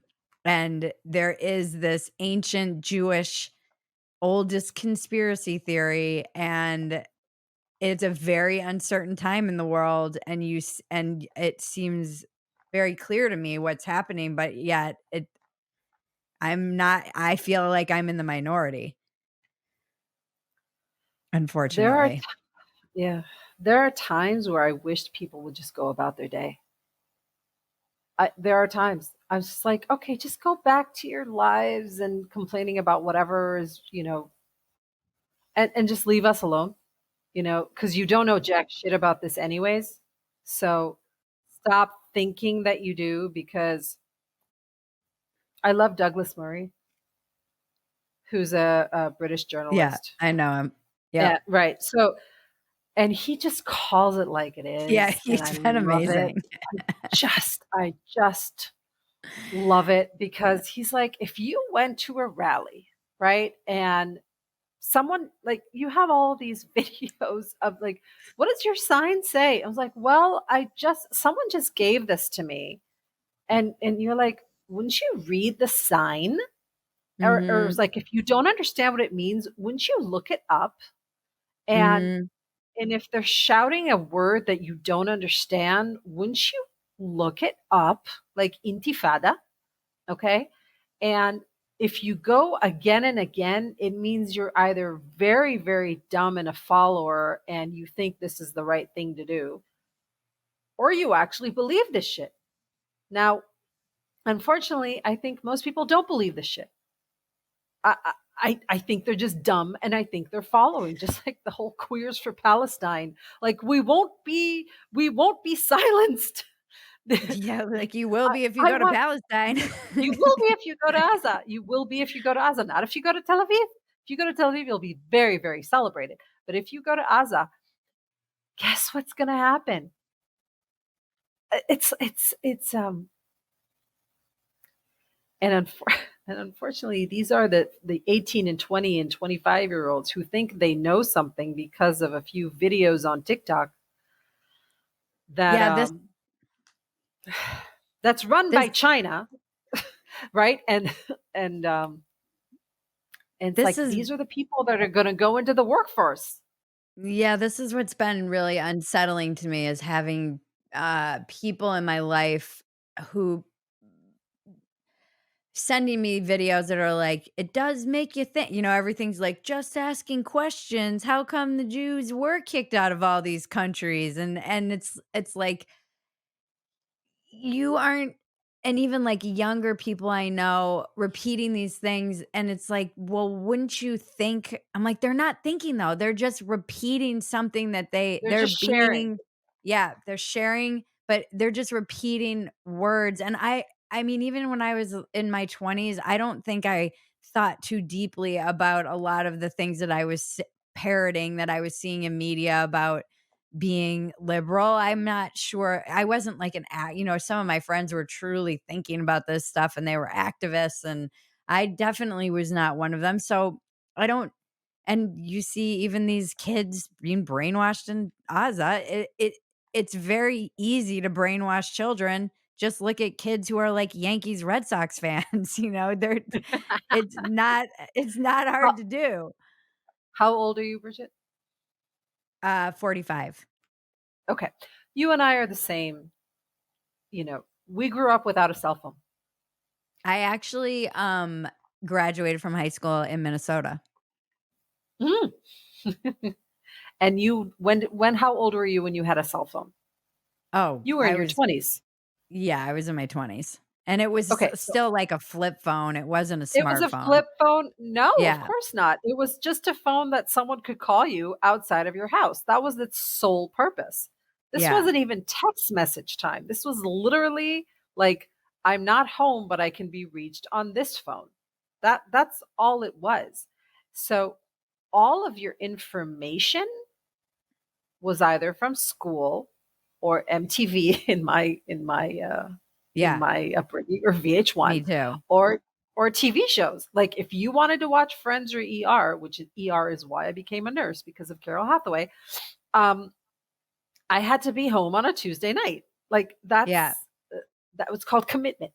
I was committed to watching it when it was on, and I I had to we had to go to school. We had to open books and we had to read them. The computer wasn't even for God. I used the computer just to write my papers, but it wasn't to look up material, so no, and now with, like, ChatGPT where you can just be like, "Write me a paper about To Kill a Mockingbird where the blah, blah, blah," it's like, you don't have to really use your brain at all. I'm not even going to go down the rabbit hole with you about the kind of world that we're raising our kids in. But as far as like information and learning and true curiosity and hard work and failure and try again and be comfortable with being uncomfortable because that's the way you're going to be most of your life. Like that's a core value of mine. Like when my kids, even my 2-year-old, when he falls, he just fell down right now after dinner. He slipped and fell on the ground and he bumped his head. I held him and I kissed him and I was like, yeah, that really sucks, you know? And my kid got a toy balloon, a balloon animal, and it popped like after a minute. I was like, yep, that really sucks. I can't get you another one. But guess what? All the other kids who got balloon animals, they're all going to pop tonight too. So you're not alone. Mhm. Just like be comfortable with being uncomfortable. And unfortunately, the West, especially the US, is teaching their kids that being uncomfortable is something to be avoided. Like I remember listening to Joe Rogan interview Yeonmi Park, who escaped North Korea. And as horrifying as her story was, what was most horrifying is when she got to Columbia University, she said that there were classes there that the students were given a pass to skip because the content may trigger them to talk about it.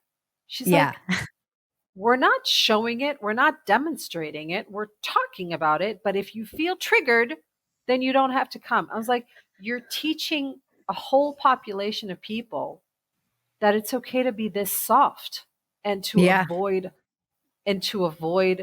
feeling something that makes you uncomfortable. And then you have the same population going into the streets and saying that the US needs to be dismantled and that Israel is a threat to the world. And it's like, where are we going? I mean, where are we going with this? But I think, listen, in every other conflict or round of fighting between Israel and Gaza, Fox always had it right. Fox has always been on the side of Israel. CNN sometimes had it, sometimes on this side, sometimes on that side. MSNBC, never, always the poor people in Gaza, the devastation. This time around, the fact that anti-Semitism was shown in such a out there way shocked even MSNBC. Yeah. And it shocked even the elites. It shocked the elites because it's like, wait a minute, what the fuck? Like, weren't we just talking about when Trump's people had that KKK rally and it's like the Jews tiki will not torches or replace whatever. us. Tiki torches, like, oh my God, the anti-Semitism. Oh my God. Da, da, da. And it's like, wait a minute, but this is on our side now. Like, what is happening? And to hear a 12-minute interview on Morning Joe with an Israeli IDF soldier answer the toughest questions and get the floor. He was supposed to have 5 minutes. They gave him 12. It just goes to show that the world is slowly waking up. The fact that UNRWA has now been, the funding has stopped by 12 different countries. To be like, you guys, people are starting to wake up. Countries, not people, countries are starting to wake up. And that's another reason why I said when we first started, I will talk to anyone because I have a secret weapon. I'm telling the truth. And you can't, you can't twist that. Yeah. It's not alternative facts. You just can't twist it. Like, these are the facts. This is my life. What would you do? What would you do if someone came to your house, stormed your village, took your neighbors, burnt your home, mutilated your, like, what the fuck would you do? I know. Everybody's like, context. I'm like, yeah. Ceasefire now. Like, I remember. How about release the hostages now? How about release the fucking hostages now, and then you can have a ceasefire? Are you part of the Bring the Hostages Back movement? Sure, of course.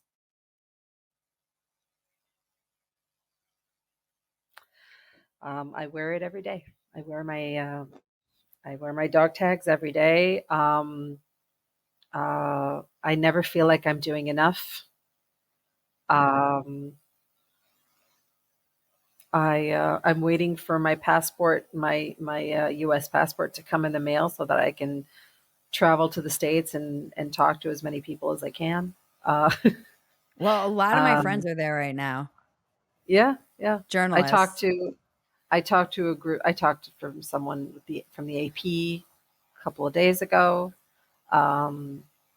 I talked to a group of Reform rabbis today. I'm, meeting a group next week, I think. There are a lot of people that are coming, but a lot of people that aren't coming because they're afraid to, and not just the Jewish community. I want to talk to people so that they get. I'd love to talk to like Harvard students. Yeah, I'd love to go on The View and talk to what's her name. What's her name? Sunny something. Yeah. I'd like. I don't watch The View. My husband's of the opinion that they shouldn't be allowed to vote. Anyone who watches The View. He jokes. Whatever. I want to. I listened to almost every single episode of the Glennon Doyle podcast.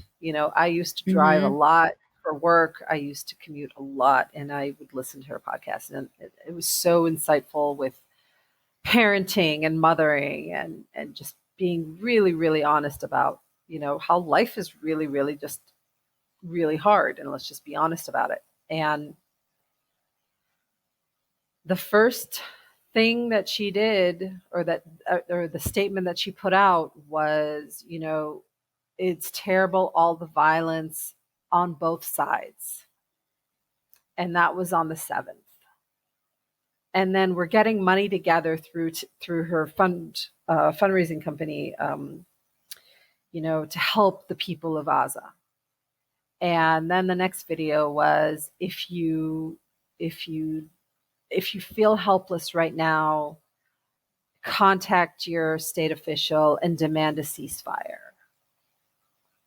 And I wrote a long comment saying, I love everything that you put out and in the world, but how can you say that?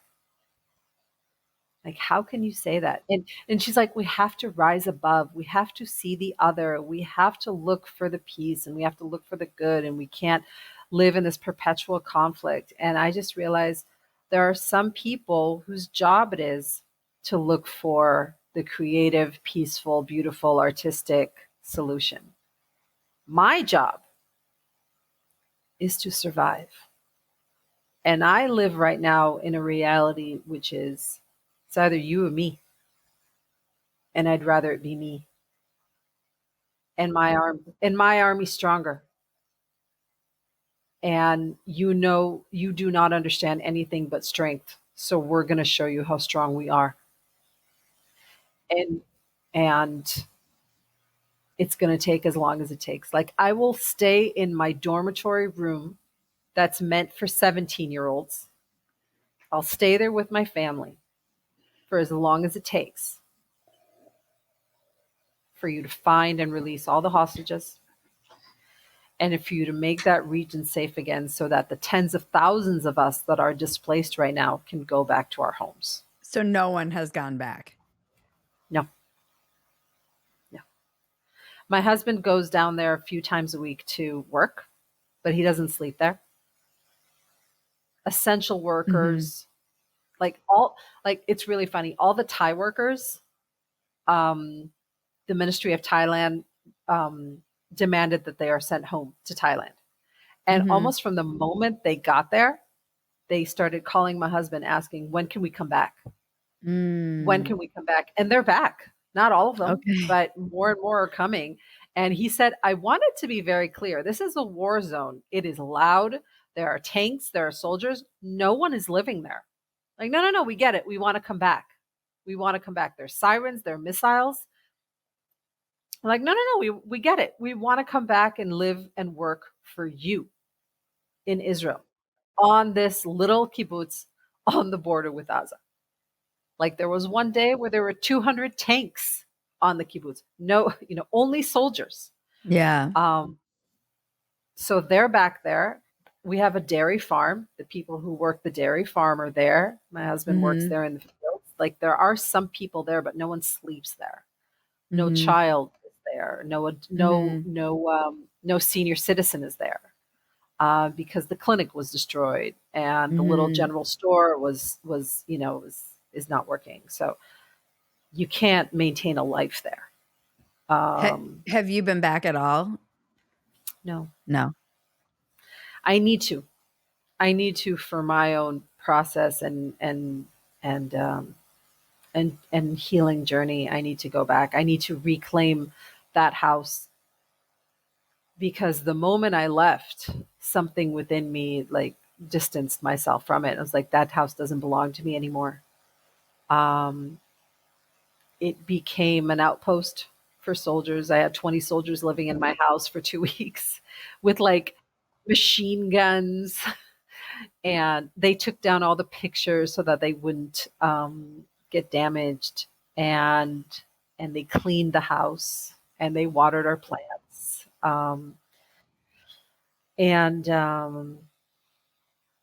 but I think that in order to it is literally one step at a time, one day at a time. And I this week was the first time I drove since the 7th. I was afraid to drive, and I was someone that drove a lot. Like I had three jobs as a nurse. I drove a lot, and everything felt very overwhelming as soon as I would leave this kibbutz where I am. Like the only place I venture out into was a place where someone else was driving, like, or either we take a trip just us, like, so my husband would drive, or I would be bused somewhere. Yeah. Um, the first month, all I did was get on a bus to go to funerals, which was really hard. Yeah. My one of the guys that lives in the same building I do right now, he's a man in his 60s, and he used to be a teacher. And he says, I've lost 80 students Oh my God. because this didn't just happen to us. It happened to all of our neighboring kibbutzim. And when you're Mhm. a teacher, you're a regional teacher. So Mhm. more and more people, like the amount of funerals people went to, staggering. And I didn't even tell you how, like, we lost 15 people that day, but I didn't tell you how we survived it, and how we happened to have an elite sniper unit sleep in our kibbutz that night on by chance. So they woke up to the same attack we did, and they started fighting right away. And there was just a few of them, and that's why there was intense fighting right around our house, because right behind my house was the house of our head of security of our kibbutz, who unfortunately was killed that day. But they were there too. The army was in my kibbutz from the first moment, and they severely outnumbered. There was 5 of them, but together with 2 other guys from my kibbutz, killed over 100 terrorists. Oh my gosh. Did your neighbor who shared the wall with you make it? Yes, Okay. yes, yes. They're alive, all 5 of them. They took all their furniture from that shelter and just put it up against the wall, up against the door, and Hamas couldn't break in. They tried several times, but eventually they just gave up, because they said, "All right, fine, we'll burn the house and we'll smoke them out." But they weren't able to, because they flooded the house. And when my husband ventured out in the middle of the day to get water and the flashlight, he noticed that the kitchen window was open. And I can only guess that at one point Hamas terrorists opened that window to either climb on top of each other to get in, or to throw in a burning tire. But they were distracted by our soldiers, so they weren't able to do it. So they weren't able to break in, and they weren't able to smoke us out or burn us. And did it take 19 hours just because that's how long they were fighting? Yes, yes. I mean, we weren't even the last. The last family, I think, 5 or 8 a.m. Wow. And in Kibbutz Kfar Aza, it took till midday Sunday. Wow. So we were run over by anywhere between 150 to 300 terrorists. We don't know the exact number, but the reason we only lost 15 people and not 150 is because of that elite sniper unit. They saved us. And it's funny, we met them. Some of them were injured. One was killed. And we met them and we hugged them, and I spoke with one of those guys, and I recognized an accent, and he's an American guy whose father's Jewish, mother isn't, and he was accepted to one of the colleges on a football scholarship, and then and then COVID hit, and he was sent home for a year, and he was kind of getting bored. And he told his mom, "I'm looking for a new challenge. I'm going to join the Israeli army." And she's like, "What? What are you doing?" And because he tested so well, he got into this like elite sniper unit that does like covert operations. And so when I recognized that he's an American and he's a lone soldier, meaning he doesn't have family here, the first thing I said is, "Give me your mom's number. I'm calling her right now." And Oh, she and I had this great conversation, the mom and the grandmom. And the grandmother said that he called her on that day, and it was 3 a.m. He woke her up and he said, "Grandma, we're in a war. I'm not going to make it. I love you." And he hung up. And it was 6 hours before he was able to call back. Um, and I told them, "Listen, he's 22, 24. I don't know how old he is." He says he's going to be talking about this.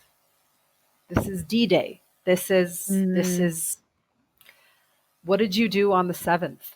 mhm, He's going to be asked to come and lecture and talk about this in his 80s. mhm. I mean,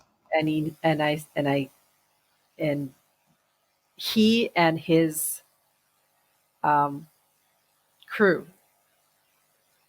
are the reason we're alive. Wow.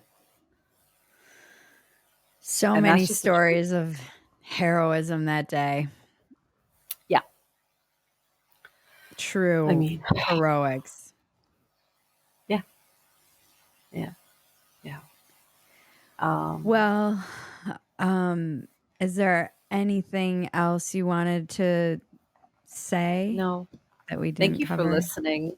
Thank you for having me. This is like that moment in the waitressing when they're like, "Enjoy your food." You're like, "You too." I thank you. You too. You know, or you're like, I'm going to stay up all night thinking about that. Thank you for coming. Thank you for telling your story. Thank you for just being you. I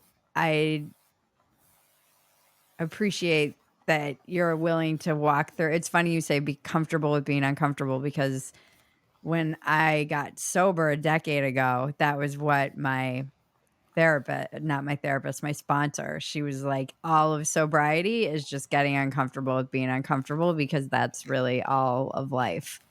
And, you know, Yeah, using drugs and alcohol was a way for me to kind of run away from that, even if it made things worse. But that's a phrase that rings very true to me, and the safetyism, I mean, we could have a whole other conversation about that in our society. I was talking to I don't know if you're familiar with Rob Henderson. He's a young man who, um went through the foster care system in America, pulled himself kind of up, joined the military, and then got accepted to Yale. And his first semester at Yale, at about 24 years old, because he's older since he went to the military, was the semester that the students were protesting some of the professors because they had sent out an email saying, we're like, it's Halloween, so be sensitive about cultural appropriation. And another professor sent out an email to her little cohort and said, we're all adults. We don't like, we can handle this on our own. And they were protesting her for this email. And he was like, what? This is a kid who like survived. His story is insane, and then went through the military and was deployed, all of this stuff, and then came back to he's like, I was on he was at Yale. He's like, I'm at Yale with children of millionaires who are protesting because they couldn't handle an email. Like, right. Um, bananas. ugh, don't insult the bananas.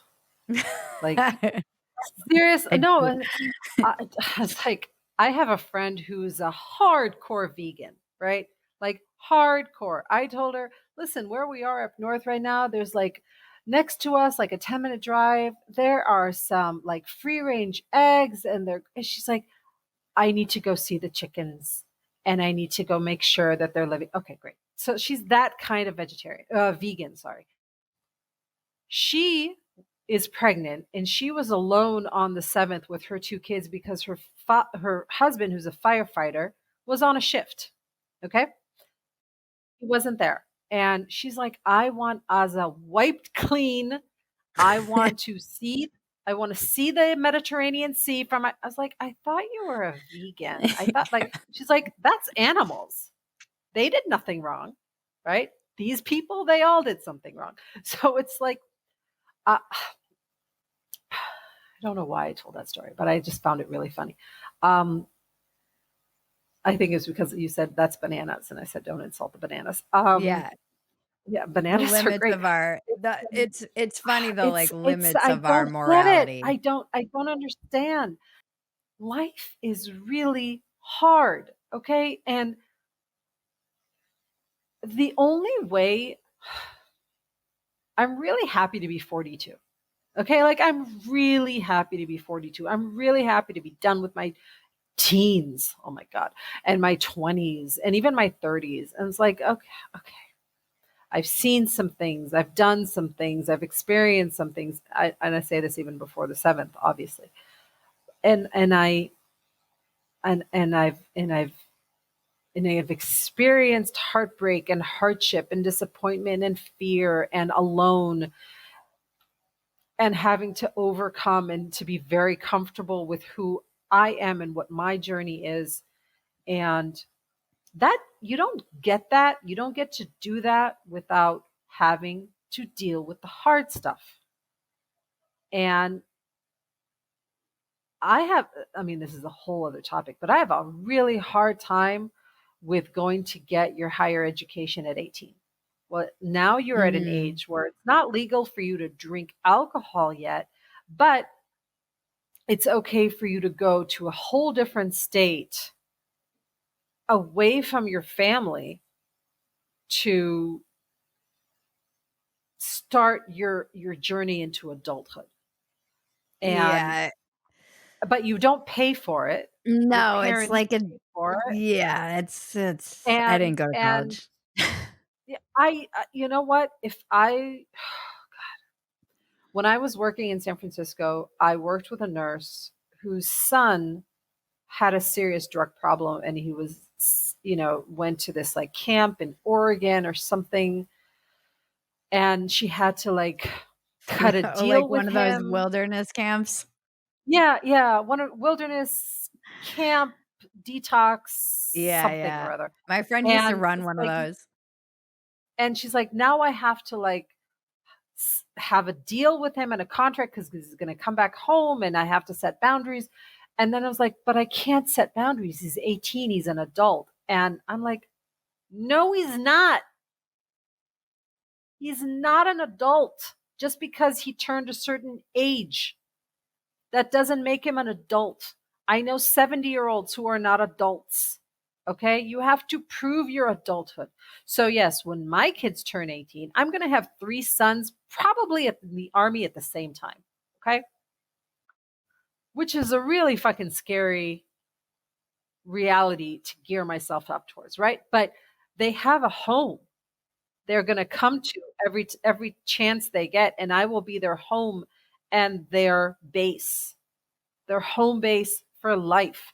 You don't, even when you stray away, even when you go off, and hopefully they'll all go off to different places in the country, in the world, see the world, get very uncomfortable with not knowing where every single thing is and how every single thing goes in life, but figure out that they can handle it. And then, but always know that the base is there, right? So this whole idea of college is like you're going to venture off on day one on a 3, 4, 5 hour flight, and you're only going to get to come back home a couple times a year. Like, why do you want to deal with this loneliness? Yeah. Why is that a good thing? And why do you have to separate the family so much? Like family Even if it's not your biological family, but your core, your friends, your home base, like why would you venture away from that? And then why do you think people drink so much and party so Mm, much? And the rapes and the loneliness and then the anxiety and the depression. And it's like, yeah. why do you think that all happens? People venture out so far from their comfort zone that they can't there's no grounding there. And unfortunately, so many of those kids, their parents have helped them take care of every little problem in life, that when they reach this place that's totally unknown, they have no coping skills. Right. Yeah. And now Yeah. they think they know something because they saw it on fucking TikTok. Yeah. Like, It's I really wonder what all of these 20-year-olds' parents think. yeah. You're out there protesting something you know nothing about. All of your parents learned about World War II. All of your parents seriously remember exactly where they were on 9/11. Mhm. Okay. You and I are both old enough to have 20-year-olds. You and I both know exactly where we were on 9/11. I was here in Israel. I, I remember exactly where I was that entire day. And I was Yep. shocked. I was zombie for like a week. Yeah, everyone. Everyone. So for Yep. people now to say, wow, that letter from bin Laden really like made me think. That is What are you talking about? we cover a lot of What are this you stuff talking on about? I have God, another it's like, podcast. I'm going to try to be a Muslim now. This is great. This is awesome.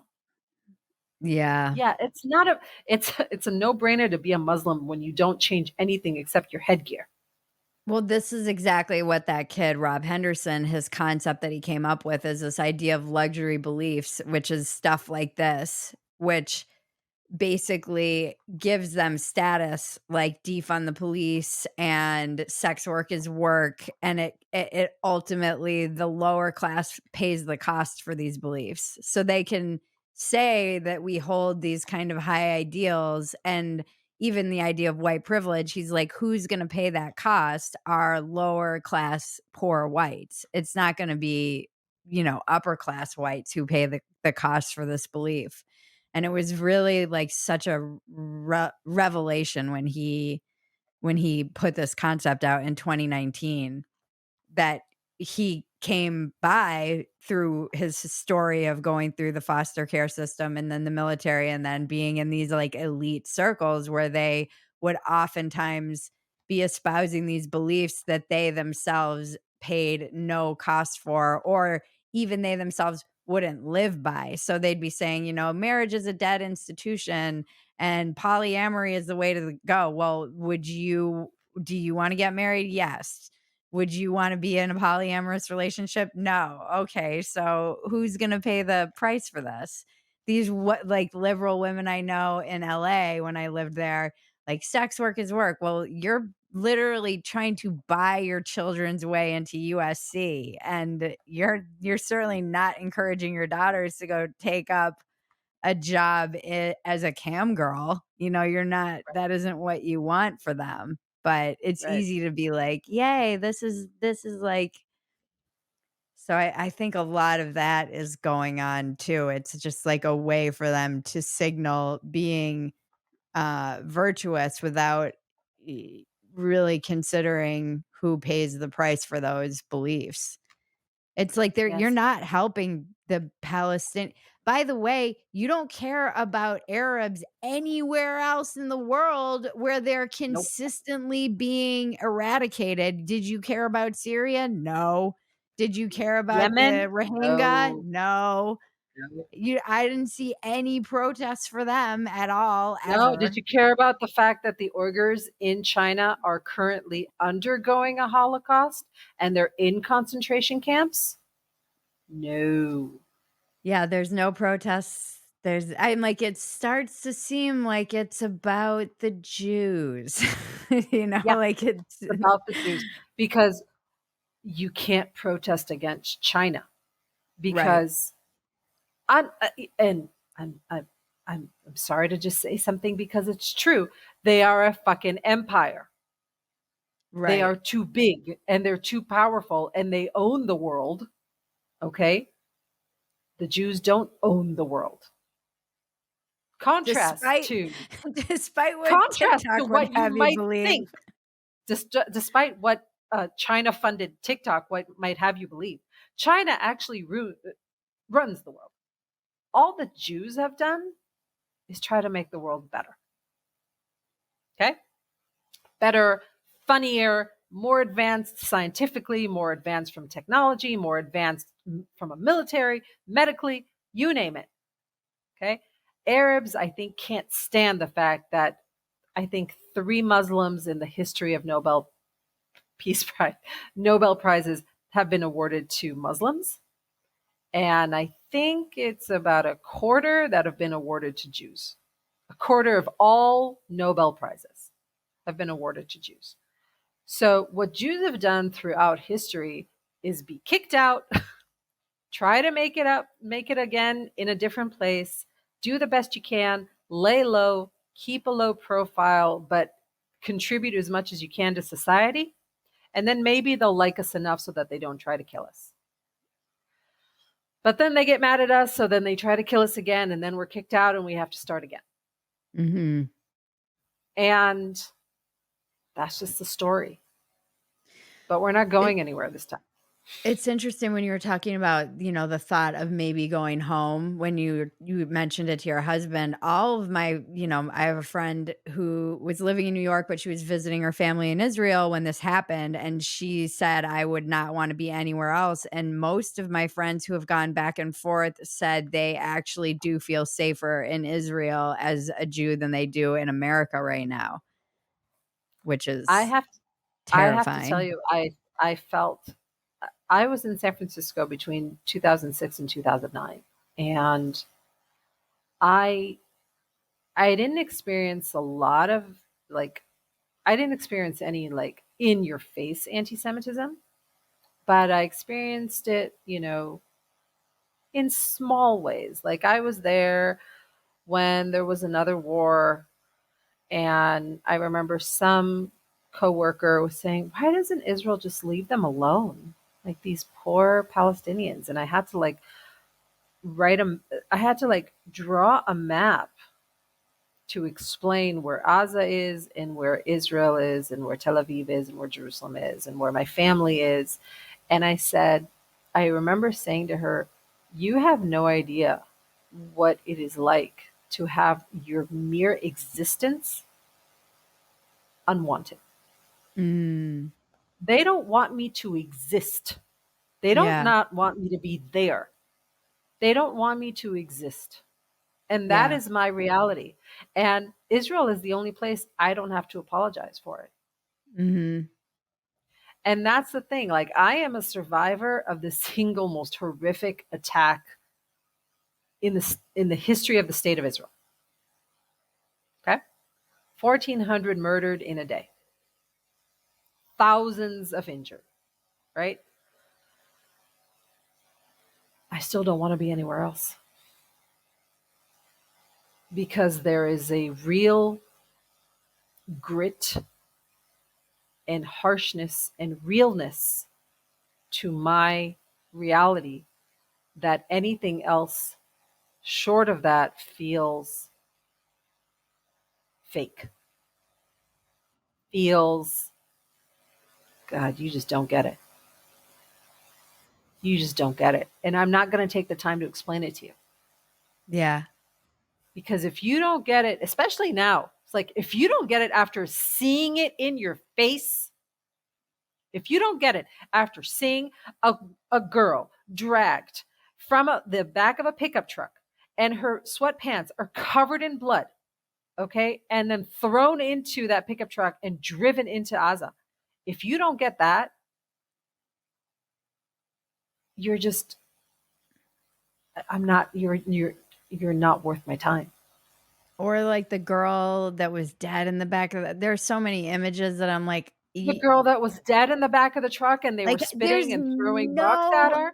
The mom who was holding the justifying this. babies, Yeah, the no. redhead, She's holding the look of terror on her face. Did they I know.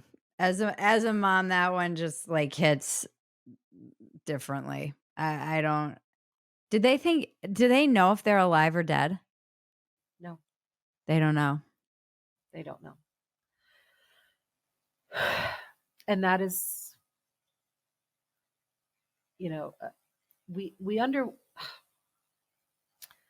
the 7th is its own trauma, right? And it has a beginning and it has an end, right? Mhm. The beginning is when it started, the end is when IDF got me out. Okay? That's Mhm. when that trauma ended, and I've processed that trauma. But the moment that trauma ended, the next trauma started, and I'm living through that Mhm. because my people are still there. Every day when there's a notice that more soldiers were killed, I'm looking for names that I know, Mhm. right? Um, and I'm still a refugee in my own country, and I still can't go back home, right? So I am living a trauma, and I don't know how long that's going to be, right? So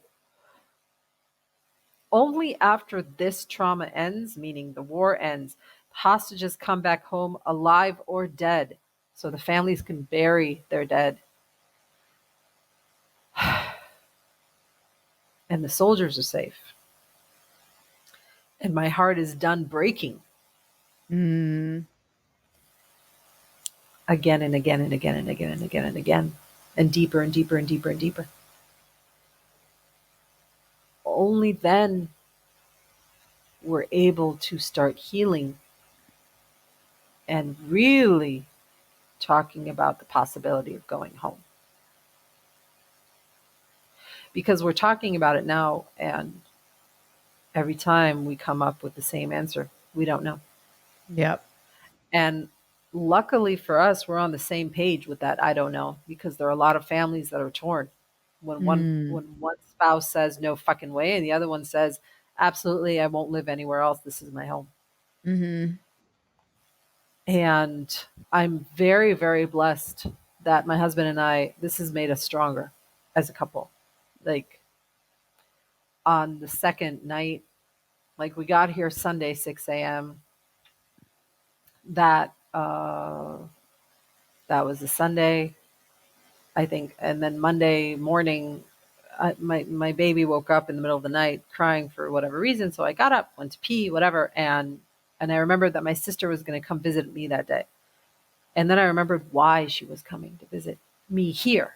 And then I remembered what happened. And I remembered just, going up to my husband, who was also awake at 4:30, and just sobbing because I suddenly remembered what happened. Mhm. And I kept asking him, like, how are we going to get through this? Not you and me as a couple. Like, how are we as humans, as a family, as a community, as a nation? And the answer is always the same, just one step at a time. Mm. He sounds very strong. And he's very strong. And on that day, when my sister came, everything kind of boiled up to him. And then he broke down and started crying. And he just kept saying, I'm sorry, I'm crying, I'm sorry, I'm not strong. I was like, thank God you're crying, because if you were to hold it in and not cry, I'd be very, very worried. Mm. This is too Yeah. much. This is not something that you can fix for us. This Yeah. is not something that you're meant to figure out. This is too big. This is way too big. And I cry way more than he does, but every now and then, a song comes on the radio or something, and that just, brings it all up for him. And then he breaks down a little bit, and that relieves the pressure for him. But there's, we are going to live with this our whole lives. But luckily, we survived it. So we have our whole lives to live with it. And I think that, like, I'll end with that. I can still keep talking about this because I've been talking about it for 117 days. But like, we survived it, and it's my job.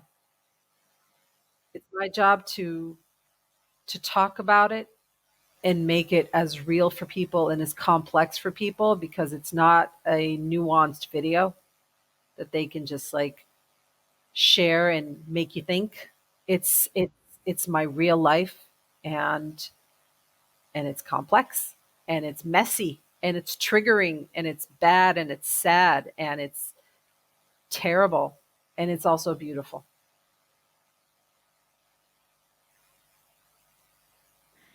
I So thank you. Thank you for I listening. asked the same 2 questions.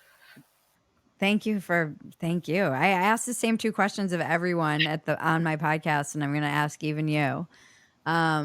What is your biggest defect of character?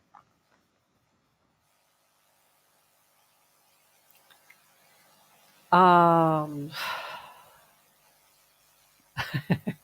that even though I've undergone and survived and done so much, I still have body image issues. Like everything would be better. Everything would be better if I was thinner. That's my. It's like either deal with it or start working out. Like shut up about it. Quiet your brain about it. Seriously. Like yeah, That's really that's funny. It's like that saying, "Nothing tastes as good as skinny feels," but, like, life is also just better. You're saying basically, like, no matter how traumatic life is, it's better if I'm if I'm a little bit skinnier. it was it was it would just be better if I was a little bit skinnier. Like I mean, we got so many donations of clothes in the beginning. And I was like, oh, none of this is going to fit me anyways. And it's like, I survived this massacre. I now have to deal with like size issues. And it's like, but yeah, it's a thing. But It is I the got, weird I, thing of survival is, I think a lot about the, like, human propensity to be petty in the face of I remember going through this. I was something, and I was talking to my therapist, and I was like, it was when I was pregnant. I was like, I am building a human being, and I still have body dysmorphia. Like, I can't. This is yeah, insane to me how petty I can be about something.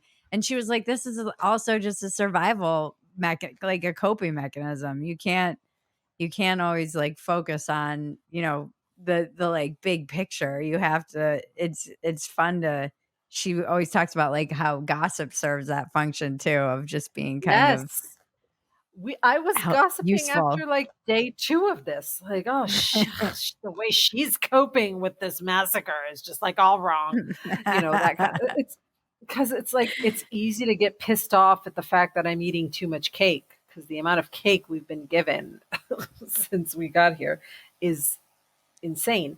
I was like, yeah, we survived, but we're just gonna all become diabetic. So, or another friend, she's like, I lost 10 pounds since this happened, and no matter what, I can't put it back on. God. And I was like, you don't even.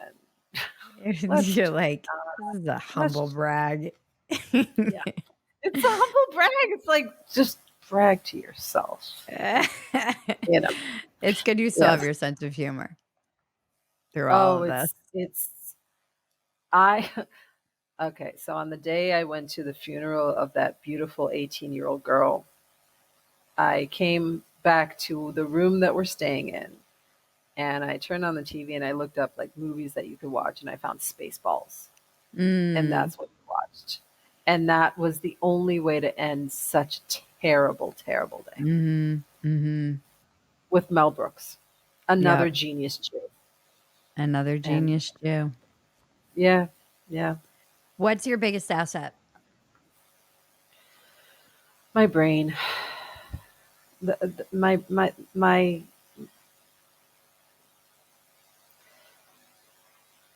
my brain and my honesty, because I was a very dishonest person to myself and to the world for a long time. I had a huge wall up, and I never let anyone in.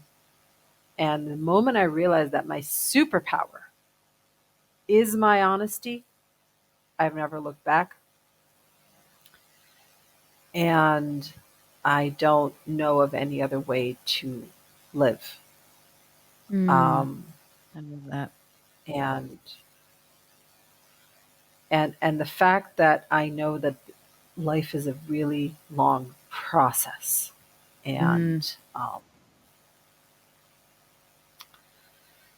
yeah, and I'll also say my husband in our marriage. That's a huge asset. That's a huge source of unbelievable power and strength and support. And he has truly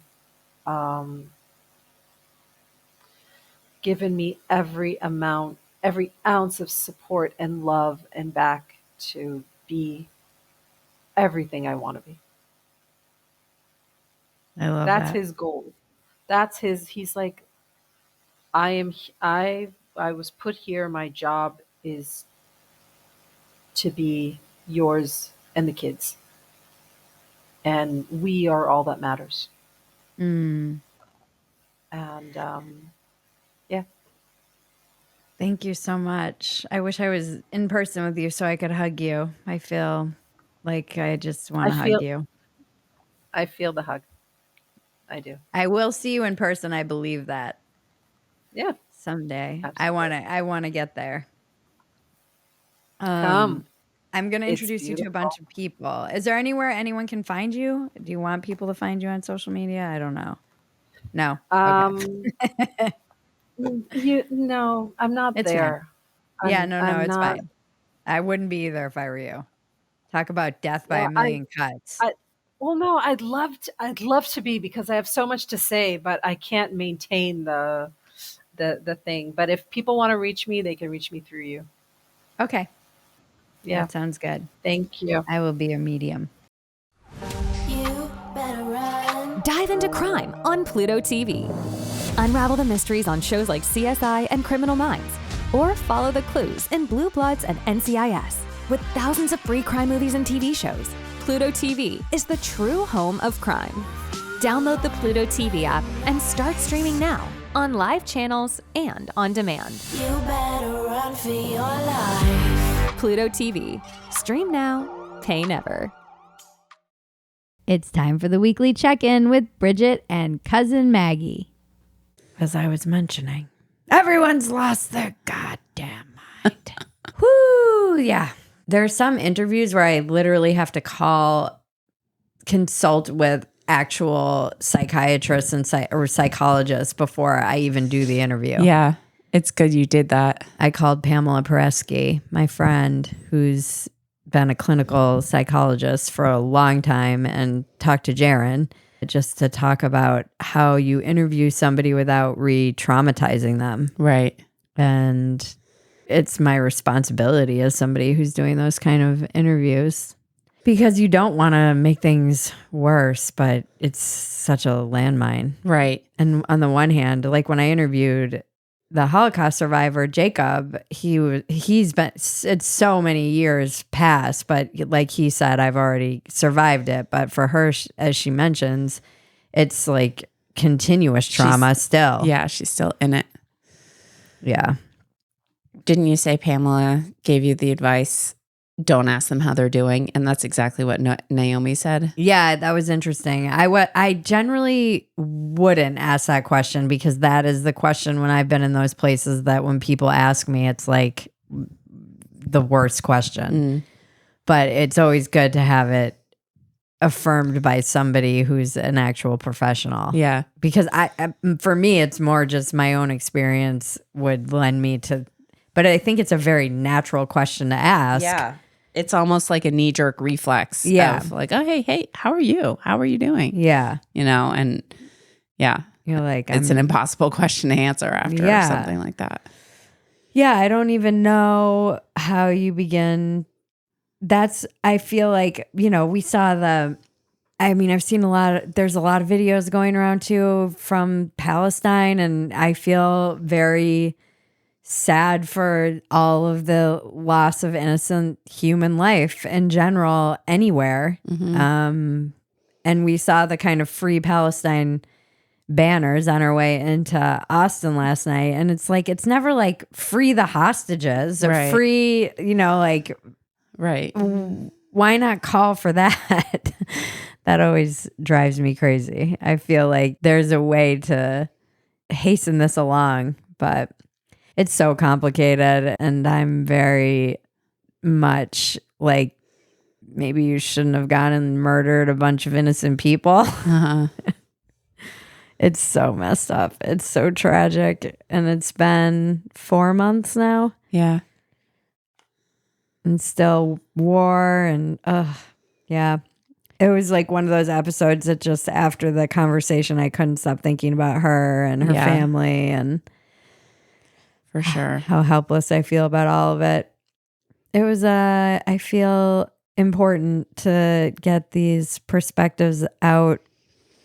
Yeah, very important. Just, I mean, I watched it and it's definitely stuck with me. It just puts your own crap in perspective too. Just completely, just like, this is such minor shit. Why am I worrying about this? Yeah. It'll be divisive, you know? Yeah. Even having somebody on like that. Yeah. People were like, "Oh, are you sure you want?" I'm like, Yeah. I this is why I'll have someone from Palestine on too. Uh-huh. You know, if they want to come on and talk. Right. Like I'm not averse to having hearing people's stories. Yeah, I'm everywhere. here to this is the original premise of this show, is hearing people's overcoming of hardship Mm-hmm. and how you do it. Yeah. With all their perspectives. Yeah. It would feel strange to do like a lighthearted check-in after that episode. Even if it needs a little lightness. We knew people were going to lose their minds in 2024, but it's definitely a little unsettling. I mean, even Jon Stewart yesterday or on Monday night, he did a whole segment about how both presidents are old, and everyone got mad at him on all sides for saying something that's absolutely true. I mean, for everyone on all sides who's been yelling about how the other side doesn't care about facts, and nobody cares about facts. Right. Just admit no one cares about facts. Right. We're all just little feeling creatures trying to stumble our way through the dark and make sense of all of these things that are outside of our scope and outside of our. It's like I look at people will constantly come at me and they'll be like, "Oh, what do you think about?" I'm like, I don't know anything about Ukraine. The only thing I know about Russia or Ukraine is that I used to be married to a Belarusian who thought Americans were absolute morons about Putin. Mm-hmm. They were like, "Bridget, what the hell is the matter with you Americans? Why are you always giving credit to Putin?" And this was when the left was kind of pro-Russia. He's like, he just didn't understand it. But he lived under a dictatorship, like an actual dictatorship, not the fake American dictatorship. Yeah. And there's like all this weird, it's just very strange to me. I guess like it's weird to realize that I'm not sure how we disentangle ourselves from the world. Yeah. Like how does the American power, this is all the stuff Eisenhower warned about. Yep. It's like create the war machine, military industrial complex. It will need to feed it. So it's like freaking for-profit prisons. Ugh, so gross. Just a small military industrial complex. You just need people to constantly feed them. I don't know. It just seems. I did like the end of Jon Stewart's segment. I feel like he's doing his best to stay away from nihilism, and I appreciate that because I think it's an easy place to go when you feel powerless and helpless and hopeless. But he was talking about how people will put all this stock on election day, but he's like, it's not just that day that matters. It's every day leading up to it and every day after it. And the people who really do affect change are the ones who are kind of grinding day in, day out, lunch pail working people who have to make sure that the change happens and then that it sticks. And and trying to make a better world isn't just like a vote one day. Right. That's a good point. And I liked that. Yeah.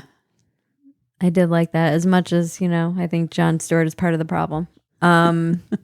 He started all this. I have to take this call. Okay, well, let's just wrap it up. All right. Bye. Bye. Tune in next week for another riveting episode that will change your life, help you get out of your own way, and solve all the world's problems. I want to thank our composer, Jared Elias, my co-producer and cousin, Maggie, and all of you out there listening. This has been Walk-Ins Welcome with Bridget Phetasy. I'm Bridget Phetasy, and you're welcome.